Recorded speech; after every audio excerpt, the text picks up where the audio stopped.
Your money, your taxes, your truck, and your road to success in the trucking industry.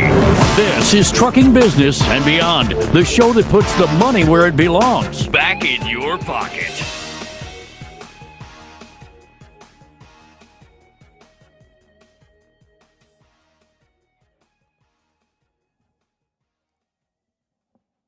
Good morning, you beautiful bunch of fuckers, and welcome to my world.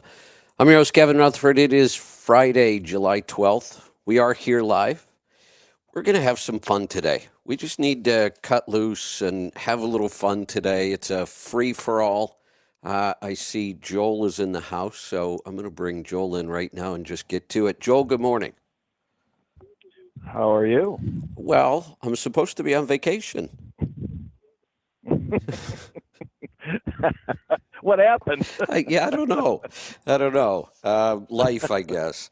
A couple things came up with employees. You know how that goes. And Lisa had to work a couple of days this week to cover things. And I thought, there's no point in me being off if she's got to work.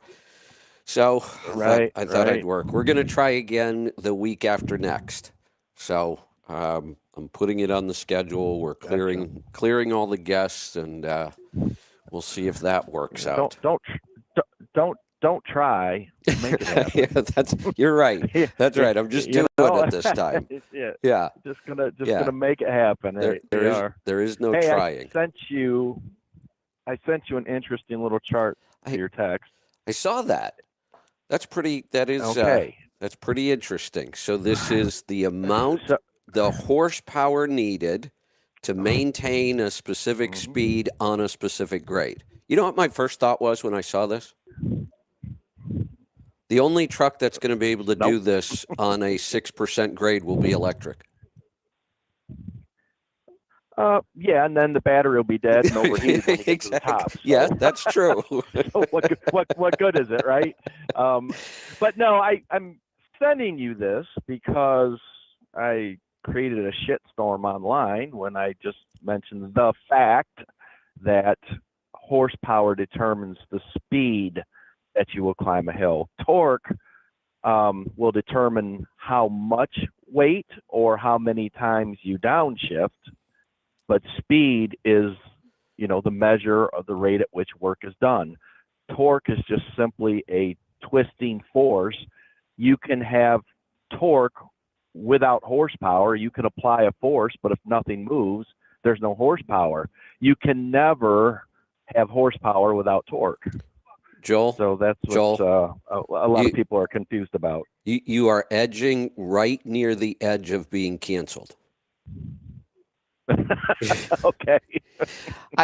One of the most frustrating shows I've ever had was when I came on one day and I said, okay, this whole thing about all these goofy sayings about torque and horsepower, torque gets you to the wall, horsepower push. They went on and on and on and on. I'm like, just stop already. It's not helping. Yeah, I got all that. I got all them stupid little race car driver sayings and all this shit. And it's like, no, that's not correct. The thing you have to really understand is it's not an either or, because torque and horsepower, they're just the flip side of the same coin. You have to look at them together. You cannot separate them and say one is more important than the other. You need both. And the bottom line is horsepower measures the movement. Torque is just the force applied. And so if you can apply more force to a gear or a drive shaft or a tire, then you can accelerate faster once the horsepower is applied. So it is a little confusing. But wait a minute. I was just totally raked over the coals on this.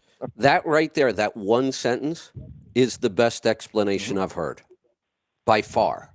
Okay. That one finally made sense to me, because I was the one frustrated that day not getting this, no matter how many goofy analogies people kept giving me.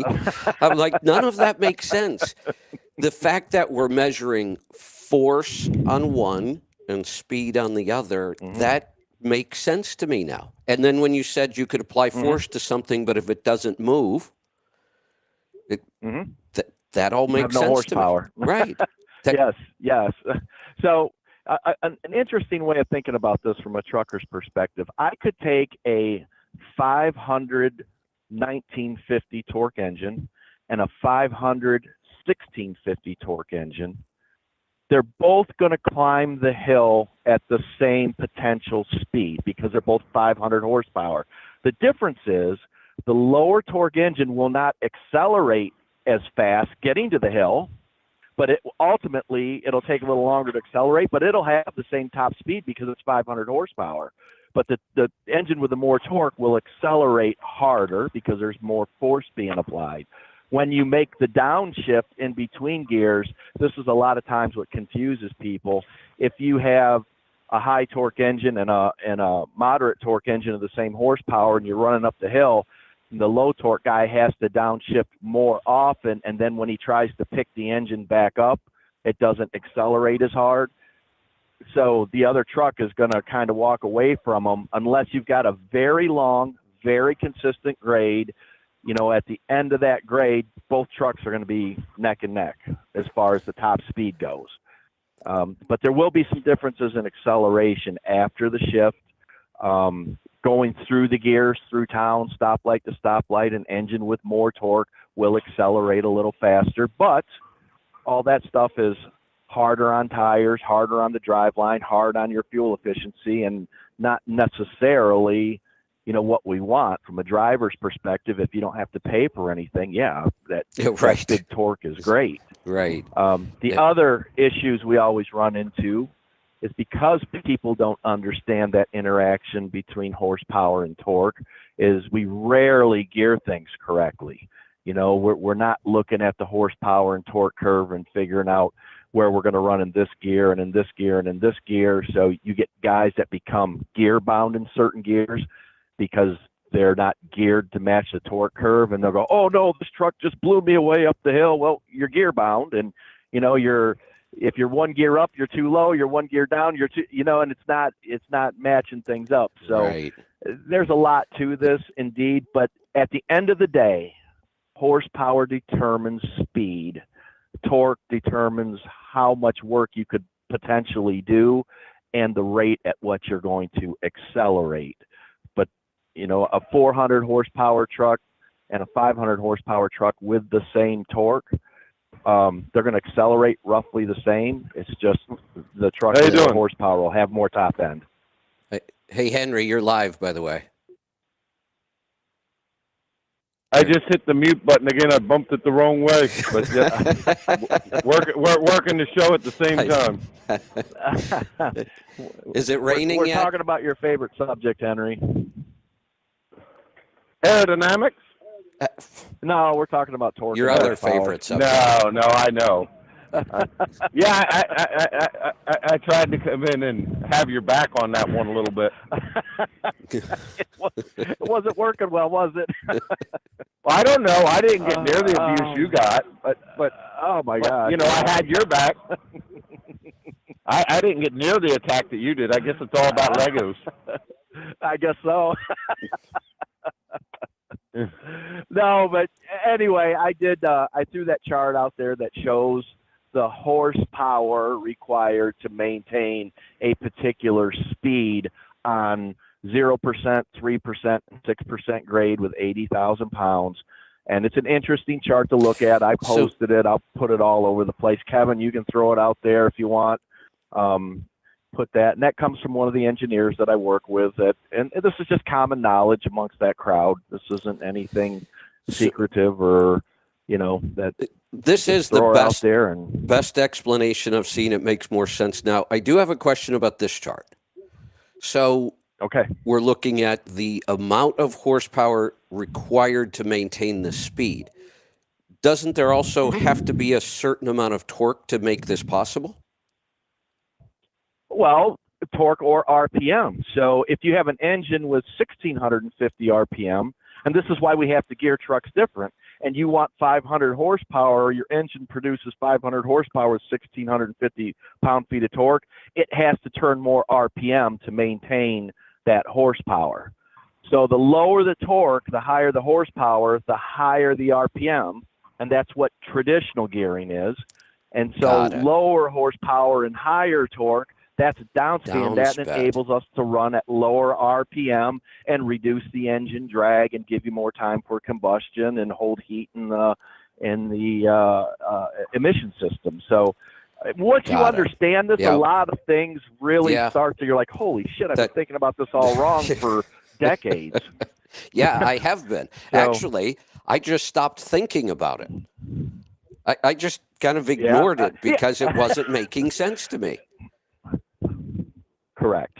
Yeah, when you don't understand the interaction, it becomes very, very difficult when you're trying to put together a truck and you're thinking, well, this truck done great, but this one didn't do so well. Why? What's the difference? You know, and trying to figure out what's going on without understanding that interaction is damn near impossible. And you're just throwing darts at a board saying, okay, here's a gear ratio, here's a horsepower, here's a tire size. Let's just throw darts out there. This is why we do tractive effort calculations. That's kind of what happened. And I kind of stumbled on a couple combinations that worked really well, but I couldn't explain why. But now I would be able to. Yes. Right. But with enough trial and error. To understand. Yeah. You start to understand why Detroit has a 400 1850 engine and why Volvo has a 500 1950 engine. You look more towards the PACCAR, it's pretty common to see a 500 1650. Right. And if you gear that PACCAR product that's a 500 1650 like you gear my iTorque, that thing's going to fall on its face because you never get to the horsepower. We talk about that all the time. Yep. We just never get there because the engine doesn't make a lot of torque down low. And so it gets very, very complicated. I get it. And, you know, there's a lot of people. I was surprised at the number of people that I know have been around trucks came back and said, horsepower doesn't mean anything. It's all torque. That's not true. It's just not. A steam engine, like those old K steam engines, they can pull a 50 bottom plow through a field, you know, with a ton of drawbar force. And they're like, I don't know, they're like 45 horsepower and 1,800 pound-feet of torque. Yeah. You can't go very fast. There's the horsepower there. but you can do a lot of work that very, very slowly. Right. Yes, sir. That really big one that they do the videos of where the guy built a brand new version of that old case. Yes. It's 150 horsepower, but when you see how many plows it's pulling, and you're right, it's not fast, but it just keeps on chugging. Right. That's exactly right. And you could do that with a truck. I mean, we used to do that. We had low horsepower trucks that had relatively high torque for the day. But you had to have very close step transmissions and you crawled up hills. They always made it up, but you crawled up hills because they just didn't have the horsepower that we have today. I don't know if this is a good analogy or not, but you know what this kind of sounds like to me? It kind of sounds like the difference between a 2-stroke motocross bike and a 4-stroke. It's very, very similar. And I got all them analogies. And you got to be careful. So if you're comparing heavy duty diesel engines, the torque curves and horsepower curves are completely different than a gas engine. So there are a lot of guys going, try to put that big block Chevy in your truck and see how that works. And it's 4 horse. It doesn't work that way. You need a diesel versus a diesel, gas versus a gas. But no, you are correct. The 2-strokes rev up very high because you're not necessarily, when you're racing, you're not necessarily concerned with peak torque. You want to make a bunch of horsepower. We want speed. Horsepower is the rate at which work is done, and you want to do a whole lot of work as fast as you can when you're racing. Thank you. Right. So yeah, that's exactly right. In fact, I was going through examples that race crew chiefs, and I was going to try and get a hold of John and maybe get him to write a little thing about horsepower and torque and the interaction and how he sees it. But a lot of these race crew chiefs, they said, we don't even really worry about peak torque anymore. We're looking to spin as many thousands of RPM as we can and get as much horsepower out of the car, because ultimately the torque that they need, they're going to do through gearing. Where the heavy duty truck that's pulling a lot, you do need to make some initial torque out of the engine to effectively accelerate a bigger load. But the gearing does come into play with that. The other thing, you multiply torque with gearing. You cannot multiply horsepower. So when you multiply torque, when you downshift, you're not going to speed up. You're just going to enable yourself to pull more weight. And that kind of goes back to the whole thing where we're saying horsepower, it's all about the time aspect of things, where the gearing is about just the force applied. And so just some things to keep in mind. At the end of the day, when you're climbing hills, if the trucks are equal torque and optimally geared, the truck with a higher horsepower is always going to climb the hill faster, even if the other truck with less horsepower has more torque. So you can also... Joe, one of the examples that comes up to my mind in this, that a lot of people don't realize, that back in the 60s muscle cars, the Buick GS, when geared right, of all the quarter-mile times they had of all the hot rod muscle cars, Buick, of all people, with their GS, I think it was 1970, had the quickest quarter-mile time. That's exactly right. That's exactly right. 500 foot-pounds of torque. And, yes. Yep. Yes. Hey, but Joel, when you go to look at the top end speed, it'll be the car with the horsepower. Yes, sir. you mentioned torque can, or gearing can multiply torque. It can also divide it, right? Yes, overdrive divides. Anything over 1-to-1 divides. And that can be useful. A lot of people think, oh, why would you do that? It's inefficient. It's wasteful. That is not true. We hear it all the time. Run and direct. No, not on a new engine. Older ones, okay, you can make that argument. New engines, don't run in direct. Run in the gear that you should be running in. If you're light and you're flat, or you're coming off the Continental Divide, you want to be in overdrive, laying the RPM down as much as you possibly can. You don't want to be in direct. That will just hinder your fuel efficiency. Yep. Direct, if you're in rolling hills and you're heavy, maybe have a little bit of a headwind, run it in direct. Today's powertrains are so versatile, and now with the torque capacity that we have at lower RPM and horsepower that we can build out to higher RPM, we have a huge operating range nowadays compared to what we used to have. And we should not be stuck in that get it in the top gear mindset, or it's all torque, because it's not. It's torque and horsepower, and run in correct gear for the power demand. Got it. You know what I was just thinking about? All the topics, the things we cover on this show, the things I cover, health, money, this kind of stuff, they are the absolute worst topics to ever try to discuss on social media. It makes me insane. I gave it up. I will not debate anybody on social media about anything anymore. I make my comment. They can make all the comments they want. I don't reply anymore. Yeah. I'm getting to that point too. I had so many old school guys get on there, and they're just like, you think you know everything and you don't know shit. And I was like, okay, I don't know a damn thing. It's what it is. But you know, the only thing that would change all this conversation, which they don't have it for a truck, but having used to race snowmobiles where you're using a CVT type transmission, you can get where you can have the best of all worlds with a CVT, or when it's running like a locomotive where it's not tied to a gear. And we're not there yet, but right. Well, we're starting to push that limit, you know, as we get down there to 205 with overdrive and possibly even 1.95. We're going to have that flexibility in a mechanical gear train, which transmits power and torque very efficiently. It won't be quite as ideal in terms of actual ratio as the constantly variable transmission, but nonetheless very efficient and very dependable, very robust. And we're going to see, I think, all the manufacturers start to trend this way. So it's just extremely important for people to understand that it's not just all about torque, and it's not just all about running in direct drive when we're talking new trucks.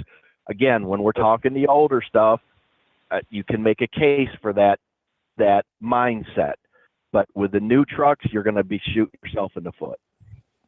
Well, what I'd add to that when you're looking at the trucks and specs is that's seldom published with anything as far as a used truck or whatever, is what is the actual overdrive ratio. Yes, that's important. It's all important. Right. Actually, yeah, being able to do a tractive effort calculation, and folks can Google this. It's not outrageous math. It's a little bit more advanced, but if you have the formulas in front of you, you're just simply plugging the numbers that we're all familiar with into the right spot, and you can do tractive effort calculations and really start to figure out the correct gear ratio to make this engine run where you want it to run.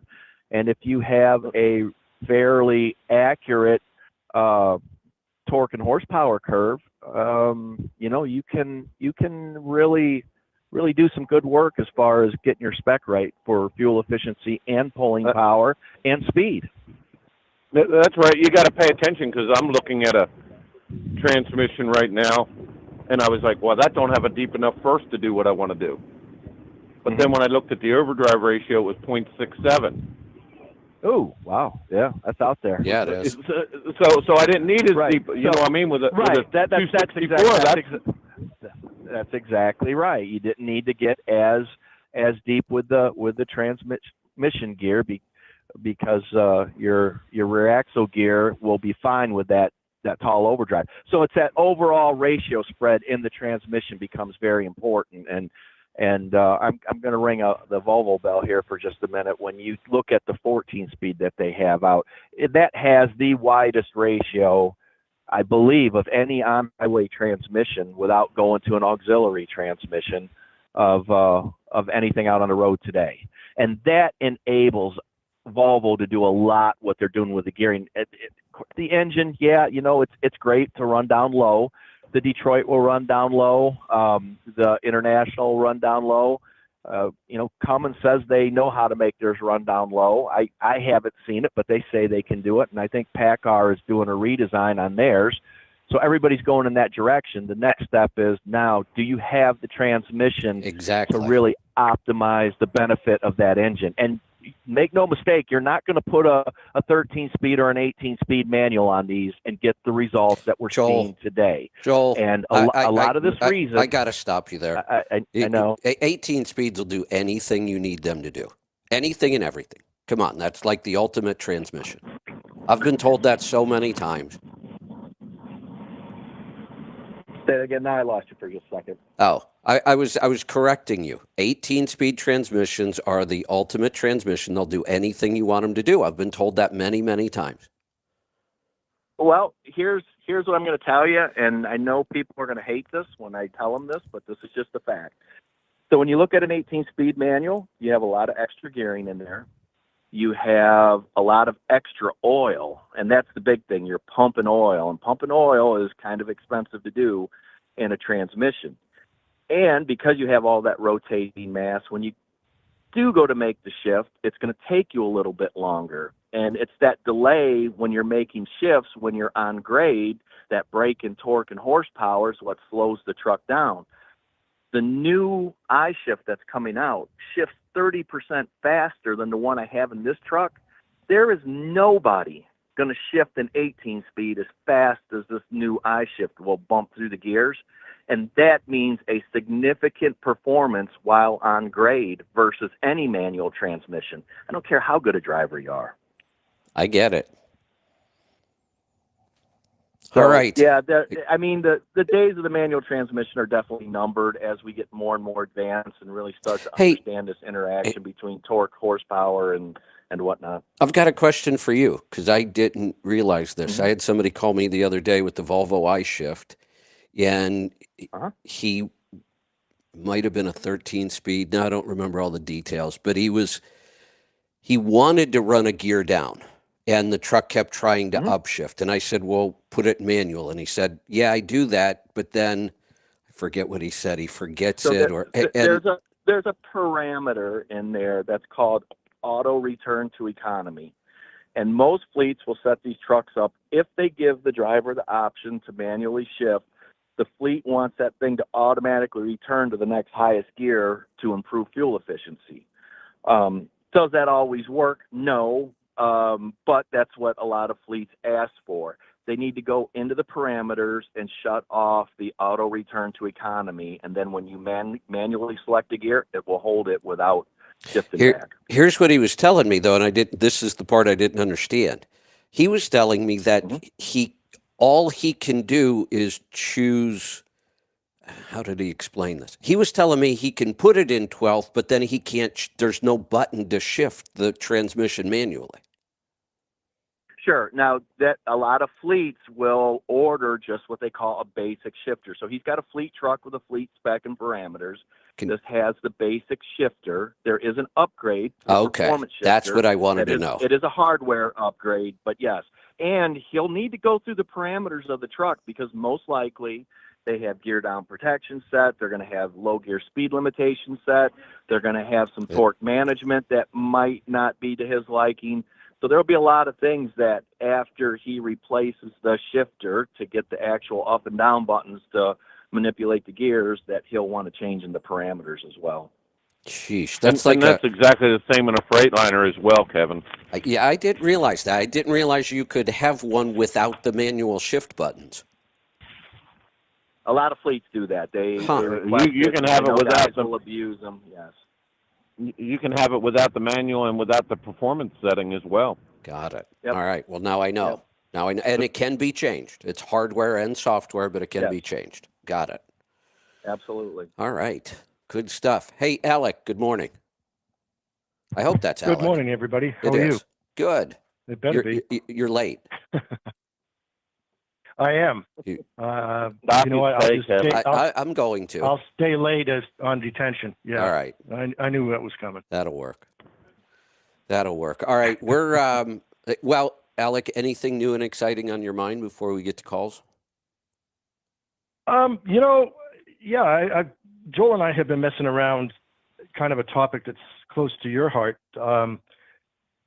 about putting your business in the service of others and exploiting your uniqueness. Yeah, I love that. So in this kind of market, we're struggling on the freight side just like everybody else in the sense that we're trying to stay away from commoditized freight, which is the low-hanging fruit. And anybody can haul that stuff, and so you're at the mercy of the market. So when all your fans say that there's cheap freight and it's the broker's fault and this, that, and the other thing, I think that, and I hate to say this, but I'm going to, you need to look in the mirror. What are you doing as an owner-operator to get out of the commoditized freight? What is your uniqueness? Because it's difficult. Joel and I are really pushing a lot of avenues to get out of the commoditized lanes and type of freight as much as possible. Yeah, we use it for some backhauls occasionally, but that's not our bread and butter. Right. Right. So if all you're doing is living off of a DAT load board, my heart goes out to you. You're hurting, and those are the loads that even the mega carriers don't want. So you gotta stay away from that stuff. Right. And you can only do it by, like you always say, exploit your uniqueness. It might be hauling hazmat. It might be glowing in the dark. It might be hauling to northern Alberta in the wintertime or Saskatchewan. All of the things that might be less desirable. But if all you want to do is stay south of 40 when it's below 40, not hang iron, not bump docks, not haul groceries, not this, not that, then, I'm sorry, but, you kind of made the bed that you're in. Hey, Alec. And if you do what you've always done, you get what you always got. Yes, sir. You're probably in front of a computer, right? I am. Joel, how about you today? I'm in front of my iPad. Okay. Henry, I know you're at a show, but if you get a chance, I would love it if you guys would do something for me. I want to give you homework. Of course. It'll take you, I think it takes less than 10 minutes. 15 maybe at most. But it's about this topic. It's really interesting that you brought this up right now, because this is where we are in the CMC right now. I had my CMC session this week, the webinar, and I have been using and promoting, it's kind of like a personality profile test. I've done dozens of these things. I'm always fascinated by them, but most of them are just kind of interesting. Oh yeah, that's kind of like me. I get it. This one really was life-changing for me in business. I was under the impression, and I think a lot of entrepreneurs are, because when you start a business by yourself, which is how I've started almost all of mine, it's not like I went out and got a bunch of funding and hired employees from day one. And, you just kind of start doing something yourself, and then maybe you grow. And as an entrepreneur, I thought, okay, if I have to run the whole company and I'm the only employee, I better be good at everything. I mean, I have to do everything myself, and I better be good at it. And I kept struggling with lots of things that I'm just not good at. I'm not organized. I'm not disciplined at all. I'm horrible at those kind of things. And I would go to seminars on how to be more organized and time management and all these other things. And I would put plans together and say, I'm going to do this every day. And it wouldn't even last a week. It would just fall apart. I was miserable trying. And I didn't know what to do. And I just kept struggling against that idea that I've got to be good at everything. And what this assessment does is it outlines 9 strengths. And it was originally called the Strengths Finder, and now it's called Standout. And they tell you what these strengths are. They give a word to them, and then they describe what they are. And once you take the assessment, it's going to list these 9 strengths for you in order. This is what you could be really good at. It's not saying you're good at it now. It's saying you have the personality to be good at this strength. And it lists all 9 of them in order, but then the whole concept of the book was focus all of your time and attention on the top 2 and ignore the rest. Don't even try to be good at those things. It's not going to work, and it's going to frustrate you. And that clicked with me because I had been struggling with that. And if you look at our company today and what I spend my time doing, I spend about 95% of my time in my 2 strengths. And we've built our whole company around that, and we hire people based on this now. We hire people to fill in the strengths we need, because all 9 of them are really important. So if you look at Aaron and I, Aaron's our, one of the owners here at Let's Truck, we're very different. Most of my employees are very different from my strengths. So I would love to see you two, and the reason I'm bringing this up now is this is how I help people find their uniqueness. Most people have no idea. When I bring up this concept to them, like, what is your uniqueness? They don't know. They've never thought about it. This assessment really helps you figure out what that is. So real quick, I'll give you my top 2. Unfortunately, and I took this test first time probably 20 years ago, and they used a word that I had never even really heard back then. But you hear it all the time now, and it kind of sucks, actually. They used one of the strengths is being an influencer. Well, 20 years ago, I had never heard that form of the word influence before, and it made sense to me. Now that whole word's been so bastardized, I wish they would use something else.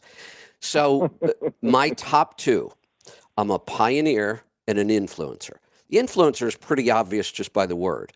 The pioneer, I was totally confused about. Like, what does that really mean? Well, what it means is you're always out front looking for a better way to do things. You always want the next best thing. You're never satisfied with the way things work right now. You're not satisfied with the knowledge you have. You want to learn more. That is my number 1 strength in this assessment. And it's what I do all day, and I've been doing it forever. Long before anybody was listening to me, I was, Joel, like you, I was testing things, fuel mileage test over. Fuel was 70-some cents a gallon when I started doing this. People told me I was a total idiot back then. But that's what I do. I mean, I always want to know what the next engine design. I always want to learn. And then I realized that as soon as I learned something, the next thing I wanted to do is share it with somebody else. I want to go tell somebody about this. Well, look at this cool thing I just figured out, or look at this cool. So my second strength was an influencer. Well, our entire company is built around that whole concept. It's what I do all day long now. I use my skills and my uniqueness as a pioneer, somebody who's curious about everything and never wants to stop learning. And then once I learn something valuable, I just want to go influence other people to learn it and understand it. Right. No, I same way. And that becomes challenging in a traditional business world a lot of times. Yeah. Because you're always overstepping the bounds of what makes prudent financial sense. Correct. Right. And so I've got Alec reeling me back in all the time. And my brother, oh my God, we go round and round about this shit in a brotherly way. Right. We'd have our arguments about this stuff, and him and his wife, they were constantly reeling me in. So, when I started my own testing and consulting business, I'm sure they were like, Jesus Christ, finally, you know what I mean? He's out of here. but it's, it is a pain in the butt when you've got somebody that really, really has that, in their DNA, and you walk into a traditional business setting, that person's just off the hook, and they really have to understand how to manage that type of personality correctly, or it does become problematic. Well, it can blow up in your face. But if you can manage it right, you can set the world on fire. We have to manage it around here. Well, we were talking about this on the call because Brittany does the or somebody is usually in the CMC with me helping managing things like that. And we got talking about this. Here's how our company works. We had to really kind of put some boundaries around this. I get in the shower and end up with 6 new ideas by the time I get out. And then I go research a couple of them, pick one and go, oh boy, we got to do this. And then I take it to the team, and I'm an influencer.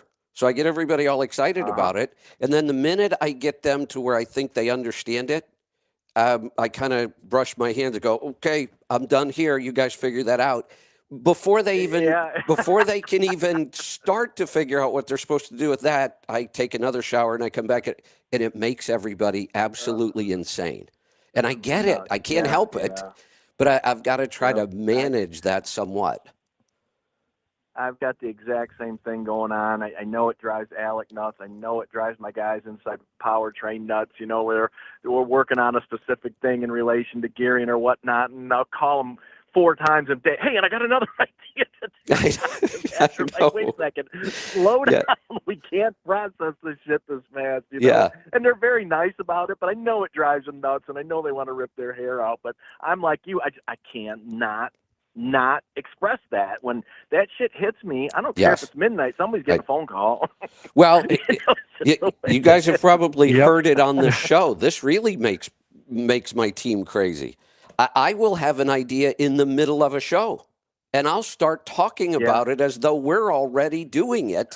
And the people will start calling the company. Hey, I want that thing Kevin was just talking about. They're like, what the hell are you talking about? We don't have that.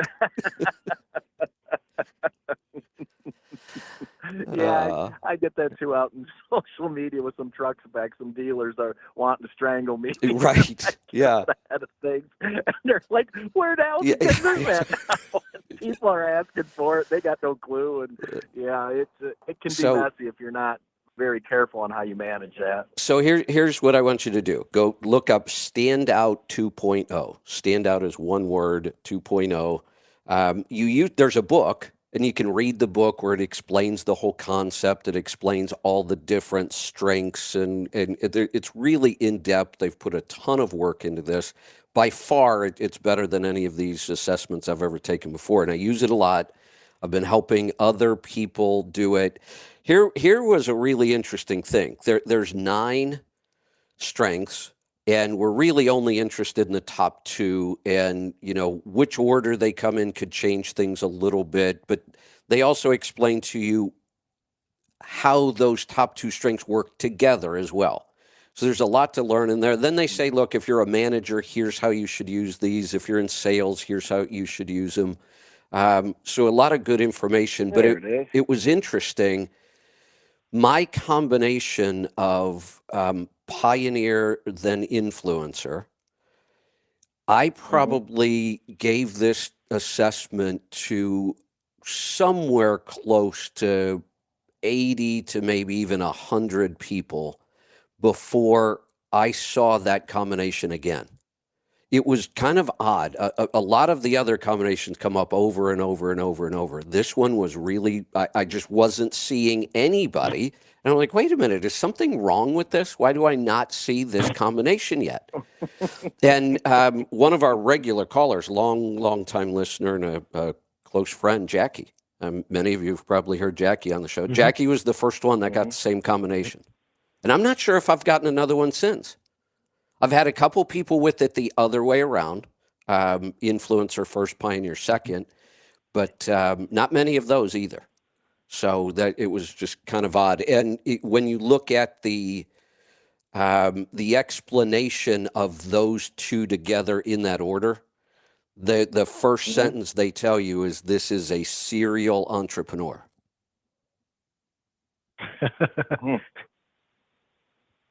And wow, when you describe it that way, I mean, those of us who have known you for 14 years can say, "Oh yeah, that fits." I mean, it's like, duh. Does, right? Yeah, it's so. I'd love to have you guys take this. I'd love to see your results. Well, I'm in the middle of signing up for it right now. Yeah. So, and I'll tell you, it's really easy. Here's all it is. They give you a scenario, and I'll give you a lot of it is kind of office work related and that kind of stuff. So, that doesn't really apply to me. I guess I kind of work in an office now, but it doesn't feel like it. But it's, they do it for a reason. There are no right or wrong answers. They give you a scenario and then they give you 4 options. What would you do in this scenario?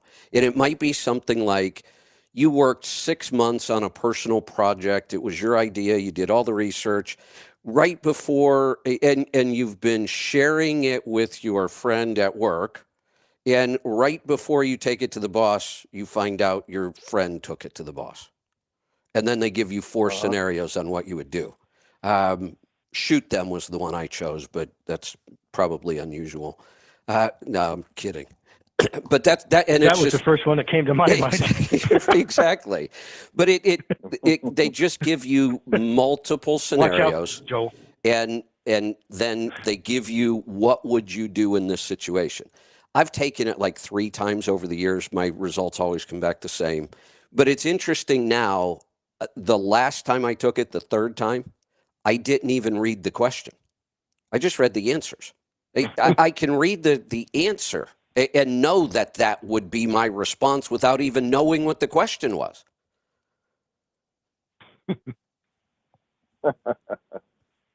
Yeah, that's muscle memory right there. Yeah. Well, wasn't there, now I'm going to date myself, but back in the 80s, I took a similar test at work, and it was driver, an amiable, a expressive, and an analytical. There were 4. And I think it was a Carnegie type of a I've test. taken that one. And so now, I think anybody who's been in business any length of time probably has it to some degree. But it's interesting to this one, it takes it a little bit more in depth, how there are now 9 instead of just 4. That's like, a little bit more than double. And I think it recognizes that we as individuals are not pigeonholed into just one box. Well, and so I think they even explain to you that you have some of all 9 of these things. Yes. Yes. The spectrum on some things, the interesting thing we were pointing out the other day, Brittany was on with me. We were talking about this. We went over Brittany's results, and hers are almost 180 degrees away from mine. Brittany is like a caretaker. Like, she really cares about people's feelings, and she's a nurturer, and I'm way at the other end of the scale. Like, I could care less about your feelings. What I care about are your results. I don't care how you feel about this. It just doesn't matter to me. In fact, the more emotional you are about this in my book, the harder this is going to be.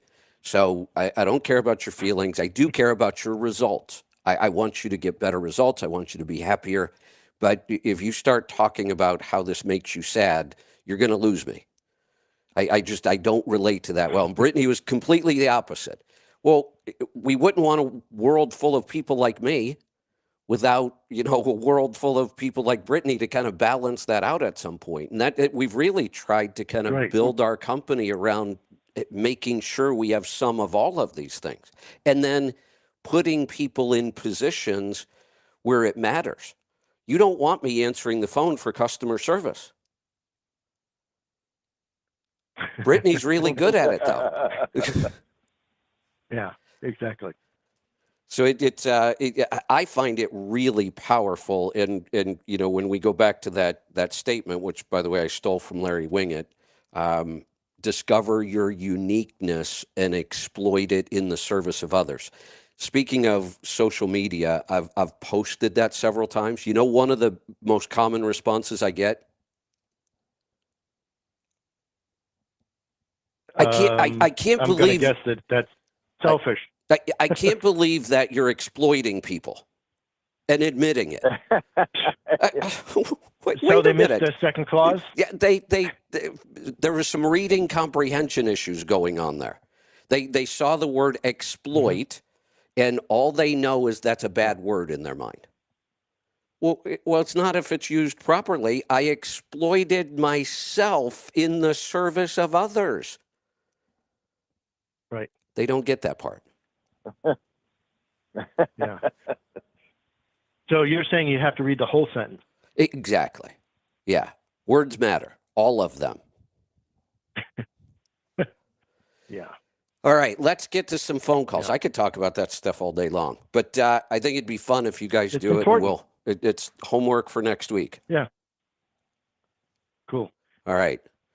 Luke has been very patient. As a matter of fact, Luke was here before you were, Alex, so we should probably get to him right now. Absolutely. What? We just lost Luke for some reason. He waited all that time, and I clicked on his line, and I got some weird message I've never seen before, and now he's gone. Sorry, Luke. Call back. Or Angie, if you could grab that number while it's still up there real quick, give him a call back. I don't know what happened. Let's go to Kentucky. Wojtek, you're first up. Good morning. What's on your mind today? I got a question. For the team and specifically the Volvo Guru. Bit of a dinosaur case. A 2005 Volvo D12 Volvo engine, 10-speed auto shift Eaton transmission, 3-pedal, and 342 gears. What would be my best bang for my buck to do in order to improve the performance, fuel mileage, as far as the hardware, beyond putting the FAST, the OPS, the air filter, flow-through muffler, better tires, and all that? So what are you getting for fuel economy right now? I don't know. I've only driven about 8 miles in this truck so far. Oh, well, first thing to do is you need to get a baseline. I wouldn't worry about anything until you get a baseline. You're going to have to get a feel for the truck and understand how it pulls hills and see if there's any issues with it. If you've only got that many miles, okay. You've got a I have plenty of experience because I own 2 other trucks with similar setup. One is exactly the same, and that truck I pull open deck, so my aerodynamics change constantly. A lot of oversize, so that truck would get anywhere from 6 to 8. Sometimes even better if it's well, loaded freight and it's light and aerodynamic. So are those numbers you're happy with? Are you okay with that? Of course not. Well, I mean, I'd like to always get better, but in that setup, what return on investment would I get from, let's say, changing the rear end ratio versus maybe changing the transmission? to a 13 speed? Yeah, the difference between a 13 speed and a 10 speed is going to be minimal at best. If you could get, you really can't put an I shift in there, so that's kind of out of the question. I'd have to think about this. I mean, I'd have to look at the torque curve on the engine. It's been a while since I played with the D12. I'm assuming you're the 465 1550 horsepower setting on it. I'm assuming so as well, because this truck came from a private fleet. It only has 770,000 miles, and 15,000 of those miles have been put on in the last 10 years. So that truck hasn't really worked at all in the last 10 years. Have you looked at really any of the lifetime numbers on the ECM or anything like that? Not yet. I just got this truck a couple days ago. So there will be a parameter set in there that we'll probably have to look at that first thing, because you may take this truck out and drive it, and even though it's mechanically identical to another truck that you already have, it may be worse, it may be better, and there may not be anything wrong mechanically. It could be all due to parameters being different. So you have to get to a dealer and have them download that parameter set so we understand what's going on, and then get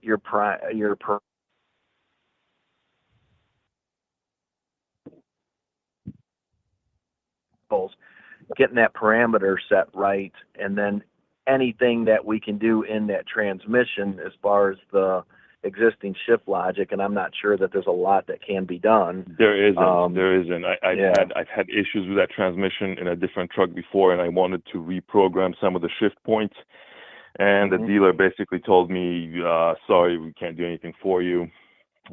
Right. So unfortunately, I don't think that's going to happen. But are you aware of any aftermarket tuners like what Pittsburgh Power has? Used to have the Power Well, box. here's the thing. There's all kinds of tuners on the market.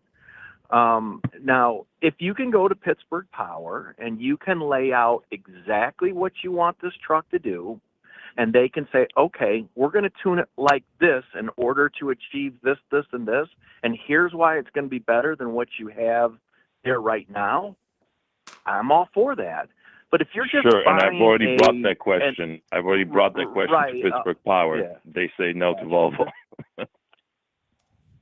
Then you're going to be stuck, I guess.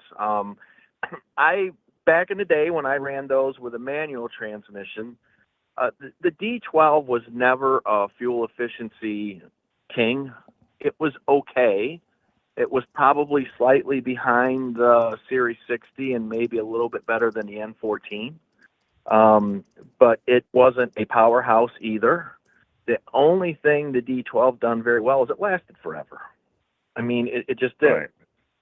Right. And so that was the big draw on that engine. It just run forever and ever and ever. I'd have to see what you have in the parameters first, because the parameters can have a huge impact on Volvo Power. And, a lot of dealers done some really goofy stuff with parameters back in the day because they just didn't understand what they were doing with it. So if you could get a parameter list out of this thing, I think that's the first thing we'd have to look at. And now, is going to the dealer the only option to get that parameter information from the computer, or is there an option, aftermarket option with some kind of reader? PTT, anybody with PTT should be able to do that. Where are you located at? Kentucky. So if you get to Wisconsin, you got Patrick Philman at Brisk Truck Service. He can do that. If you get over to North Carolina, Clint Bankston at Paramount Truck Service can do that. And both of those guys will have some insight for you on what can be done to a D12. They're both were factory trained master techs. All they really want to work on is Volvo Power. They know it inside and out. Kind of like Pittsburgh Power knows Cummins. These guys know Volvo. That's all they've done. That's all they really want to do. And I would probably give both those guys a call and talk to them. They're both great guys to talk to, and if they don't know, they'll tell you, and they will get answers for you. So that's where I would start with either of those guys and see what they have to say. They should be able to grab that parameter download for you, and that would be the first place I would start. Other than, just making sure everything's mechanically okay, the overhead is set right, the valves are adjusted right, yada, yada, all that stuff is taken care of. Yep. Well, it's going to be a minute before I put this thing on the road. Mm-hmm. Got a few things I need to do to it, and hey, Wojtek, get a driver for it. Wojtek. Yes. The whole the Project 2025. Yes.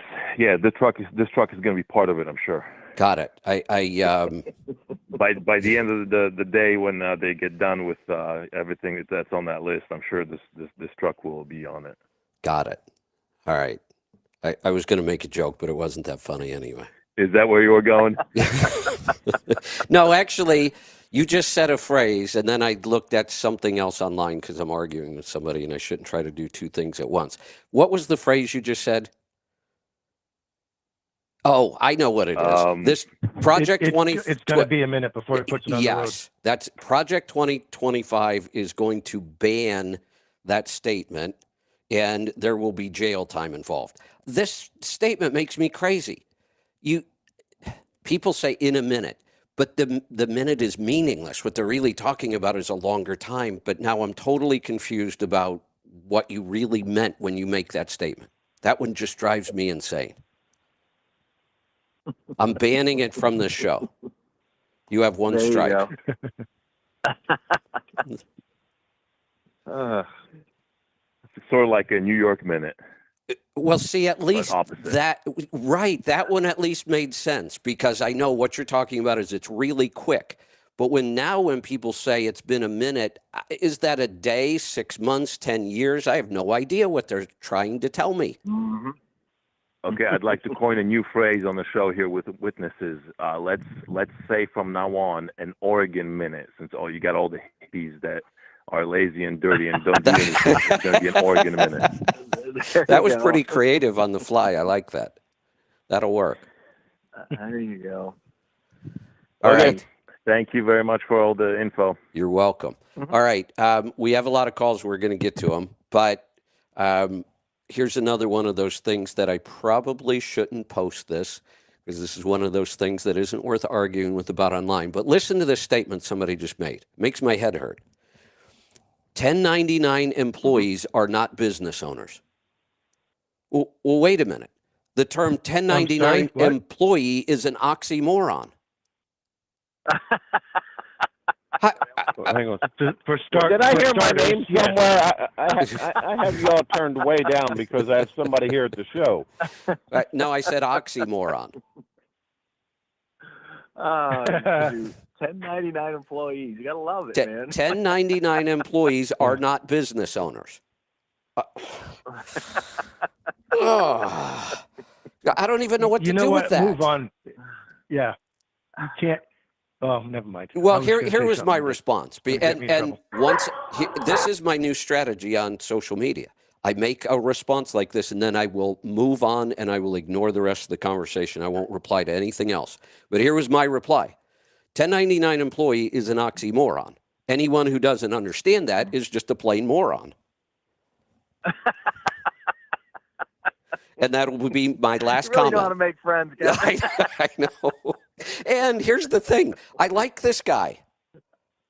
I mean, I interact with him all the time on social media, and I actually like him, but I can't let a statement like that go. No, I hear you. Yeah, it was. Yep. That's kind of funny, though. So I want to go in and say, hey, wait a minute. If you receive a 1099 from somebody, you are a business owner. That's the whole point. Yes. But you can't be a 1099 employee. I think what they're talking about is people who are misclassified. Well, I agree with you. Hey, Kevin. Yeah. Kevin. Yeah. Why don't we get a bunch of 1099 employees to unionize? Wait a minute. They already did that. It's called NOAA. Yeah, let's do that. Let's start the 1099 let's do that. Teamsters or something. That's right. Yeah. Hey, all right. All right. We got Luke back. Hey, Luke, sorry about that. We got you back. All right. Yeah, it was my problem. I went through a dead hole there. Got it. Sorry, I took your Joel. Question for Joel. I heard him a couple weeks ago ask somebody if they had a vibration in their Jake brakes on a D13. I have a 2017 with a D13. Stage 1 and stage 2 on the Jake brake is fine. It's smooth. Stage 3, I get a vibration, and I was wondering if you could elaborate. Get that bad boy in. You need the overhead done, and when they do the overhead, they need to pull the exhaust plungers, make sure them things have been adjusted properly and they're Loctited, or if you want to upgrade to the new ones, which is expensive, you can do either or. I personally would just have them adjusted and Loctited to the factory bulletin, but you most likely have an issue with the backside of the overhead there on the exhaust plungers. Okay, I had this problem. I had the overhead ran. I told them, I said, do it according to the Volvo tech sheet. And supposedly they did. Now, I don't know. I'm questioning whether it was done properly. If it was done properly, you would not have a vibration. And Okay. you're right to question. Yep. What's that? You're right to question it, because obviously you're getting the after effects, no pun intended, of having, as Joel described, having it not done correctly. I'll tell you, this is extremely common on the older engines that have the exhaust plungers where techs go in, set the overhead. Nope, that's an overhead set. You don't need to do that. They'll flat out tell you, oh, you don't need to do that. You absolutely need to do that. Where are you located at? Pennsylvania.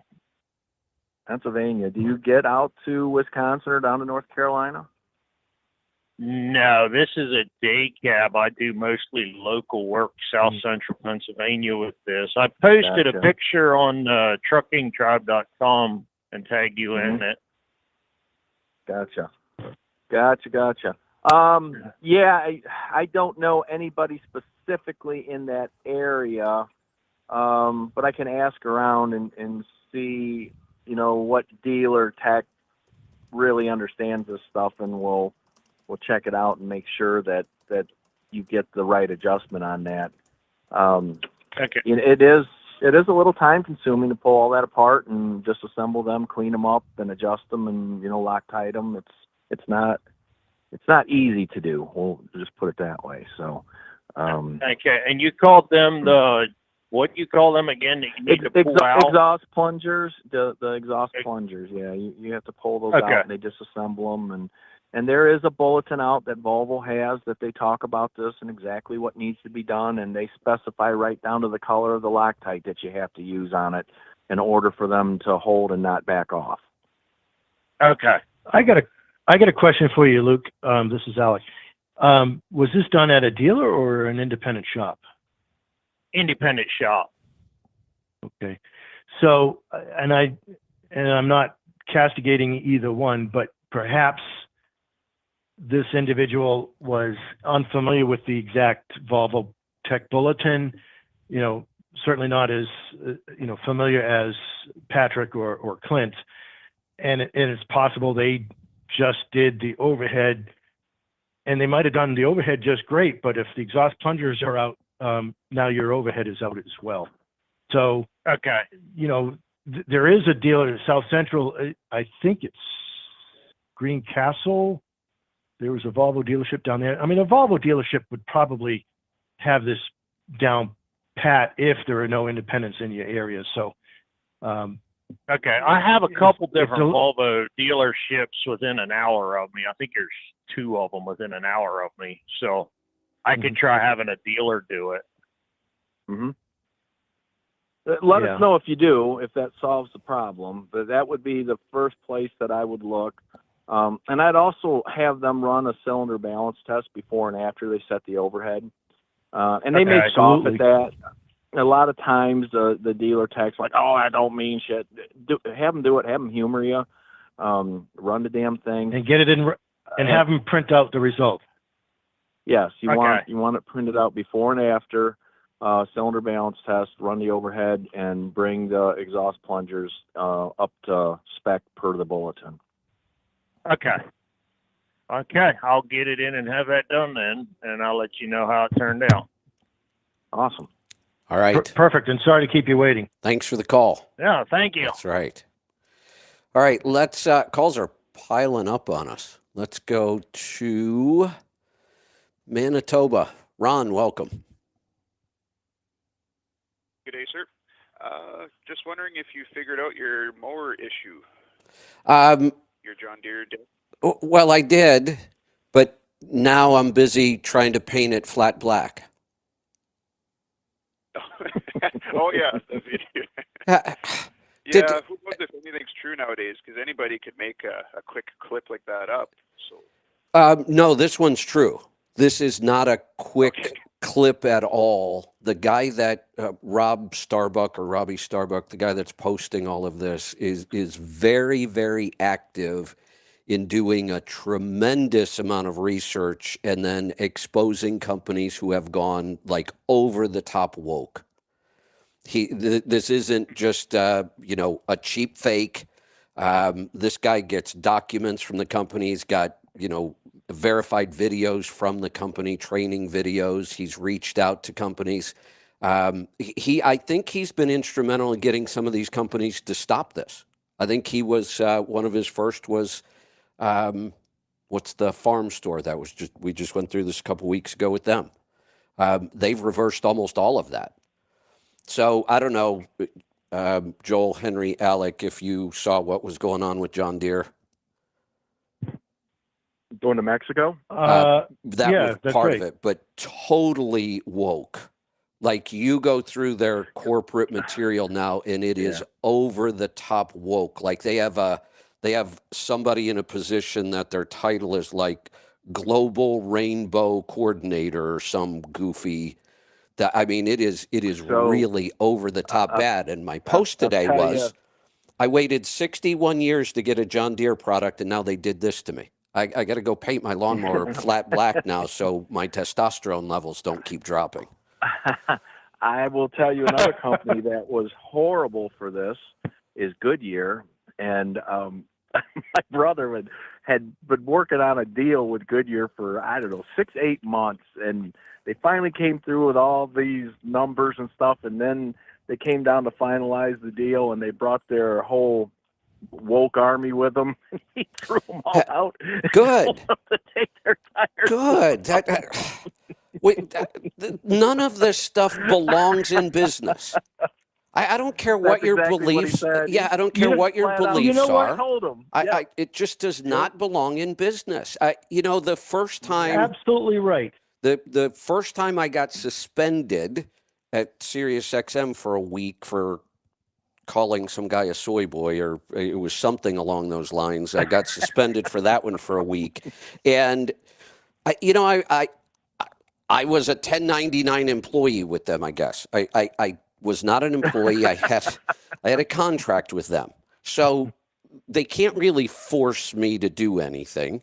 But they asked me, would you sit through our DEI training? It might help you. I had no idea what the hell DEI training was. This hadn't even crossed my radar at the time. And I thought, you know what? I'm just sitting around. I'll log in and see what this is all about. It's a wonder my contract wasn't canceled then. They started on this equity thing, and I'm like, equity? Are we talking about home mortgages? What the hell is equity? And they started explaining it to it, and my first response was, what the hell happened to equal? What's this equity thing? This makes no sense to me whatsoever. I absolutely believe every human being should be treated equal. I don't care what your color is, what language you speak, who you sleep with. None of that matters to me. You're a human being. I'll deal with you, and I'll learn about you, and I may like you and I may not. But it doesn't have anything to do with anything other than how you act and your morals. Right. And boy, did I get blasted. That was my first introduction to this, and I thought, these people are lunatics. Yeah. No, I. You know, hey, Kevin, I think you have this all wrong. Are you suggesting that business is about making a profit? I thought so. That's what I was taught, but obviously I'm wrong. I'm willing to admit what I'm wrong. That doesn't seem to be what business is about these days. Wow. Yeah. Well, no wonder why Joel and I are struggling. Do these? Did anybody stop to think who buys John Deere products? Well, that's like all the thought Budweiser put into the woke Midwestern farmers, right? Yeah, when I go down to Portland, which I try to avoid at all cost, I don't see any of those blue-haired people using John Deere products.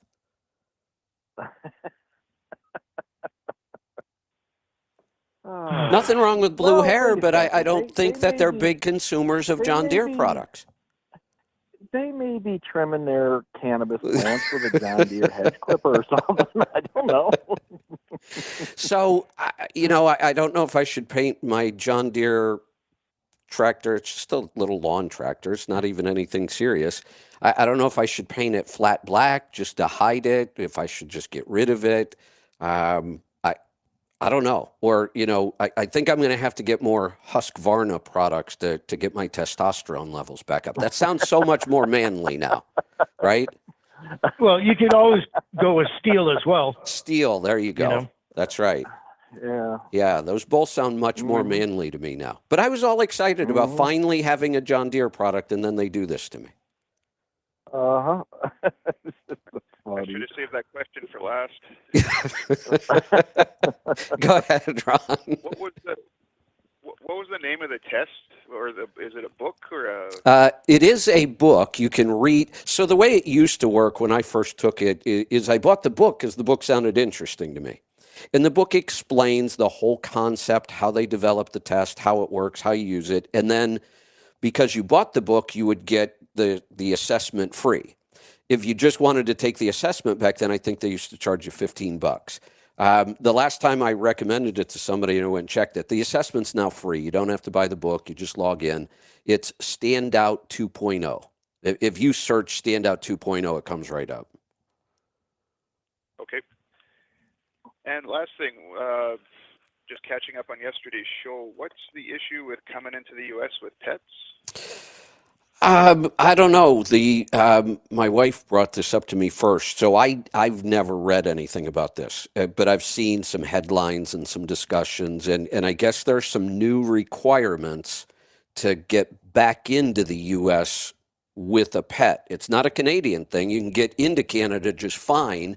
I'm worried about not being able to get back in.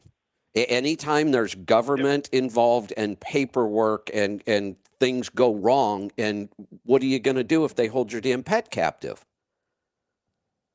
Yep, no, I get it, but I cross all the time, so I just... Yeah, I don't know the details, but I kind of decided I don't even care what the details are. I'm not taking my pet into Canada. And I want to make it clear, this isn't Canada doing it. It's the U.S. when you try to come back. Yeah, I know. Years ago, around the BSE crisis, they wouldn't allow dog food to go across. Imaginary lines, and we have all these goofy rules about them. Yep. All right, Ron, did you have any comments about the John Deere issue? Well, no, I just want to make sure you're not flinging your belts off still. So. I sort of got the mower deck fixed. I replaced all the pulleys, the bearings, just about everything I could replace. The only thing I can't seem to find the right parts to fix are the brakes that stop the blades when you disengage it. It's a really weird setup with like multiple springs, and I can't seem to get the brakes to work right, which I can live with. If you go to turn the blades off, they keep spinning. I don't really care about that. 42 or 48? 42. Okay, Yeah. I'll just take a picture when I take mine off to clean it. So. Yeah, a picture of one just like mine would help. I can't seem to find them. There's so many different configurations and parts. But I will say this, and maybe you can help me. Is that thing really sensitive to braking belts if you hit something hard with the blade? Nope, I'm still running on my, it's probably a 10-year-old belt by now. Then I've still got something wrong. The other day I hit a piece of wood. It was a pretty decent sized log, maybe 4 or 5 inches around, and it was in some deep grass, and I didn't see it. Snapped a blade. Go over a low spot, have the blade hit the ground, snap not a blade, a belt. I buy belts in bulk right now.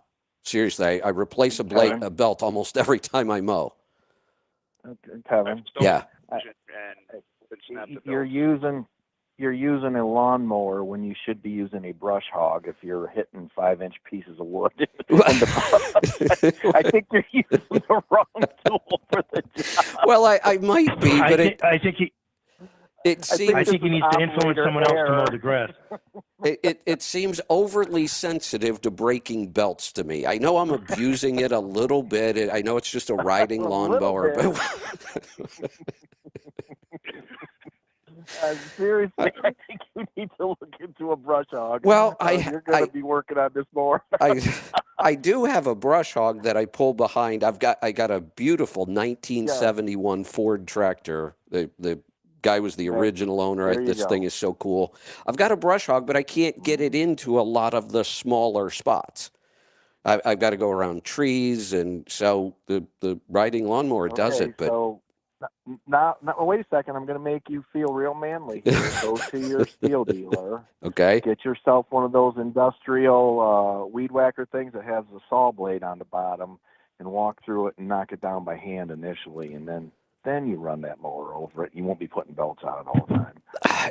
Wait a minute. I'm to the point now. I think he needs to influence someone else to do it. There you go. I did influence Lisa to do all of the mowing now. So whether it's the tractor and the brush hog, Lisa does it. She gets off that, gets on the John Deere. She finishes with that. She gets down to the... I'm going to be sending her a couple messages. You're going to be busy again. He's going to wake up. But it's to the point where when she's mowing on the John Deere, I'm walking around with a new belt around my neck, just waiting for her to break one, and I just go over and fix it in the field now. I'm like a. You need to shoot some video of this. I've got to see this. I have got to see this. Just imagine what you're running through, and you've got this nice Ford tractor and a brush hog. You need to make some adjustments here. I'm like a pit crew now, changing that belt. I've got this thing down to just a couple minutes. You should see how good I am at this. Well, yeah. Just nuts. I've stalled the engine by hitting something and haven't snapped the belt yet. So. Yeah, then I've got something still really wrong with that whole mower deck. Is it an electric clutch, or do you have to manually bring that lever up to engage the... It's manual. Yeah, you've got the lever or the lever in right there at the steering wheel, right? Yeah. Yeah, so I've still got something wrong. Yeah, it sounds like it. All right, Ron, good stuff. Thanks. And now I know. I was just thinking maybe it is overly sensitive, or maybe I am abusing it too much, which seems to be Joel's thought, but it just seems... honestly, I think I understand it now. It's just a little too woke for the work I'm trying to make it do.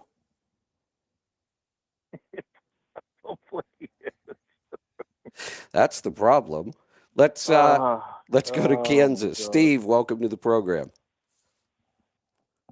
Hey guys, my old terminology we used to use when it comes to torque and horsepower was torque gets you there, horsepower keeps you there. Steve, I'm hanging up on you. If we start on these goofy phrases again, I'm going to lose my mind. I finally understand it. Let's just stop there. Oh, I wouldn't want to confuse anybody. Somebody already posted. Somebody already posted horsepower is how fast you hit the wall. Torque is how far you carry it. No. Oh. No. No, and no. I know. That's why that whole day just made me crazy. Mm-hmm. All right, Steve. So, I'll stop with that one. all right. And since you agreed to stop, I'll read your oil sample for you. I'm confused. Actually, I'm pretty impressed with this. So let me make sure I got all the facts right. We've got an MX-13 here, right? No, this is MX-13. No, DD-15. Oh, I opened the wrong oil sample. No wonder why I didn't realize I had two oil samples. I got rid of the MX-13. That thing was nothing but problems somehow. David's coming up next. He's got the MX-13. I didn't realize I had two oil samples waiting on me. All right, and You gave it away. You don't hang up now. Yeah, and now I should have been looking at yours first because it's a cat sample, and they always take me longer to try to figure out. Let me blow this up. Yeah, and the only reason I did it, I was getting parts, and they had them right there on the counter. I'm like, well, I need to do a PM, so let me go ahead and grab one of these. So I just did it, and it looks okay to me, but I'm not sure if I'm understanding everything.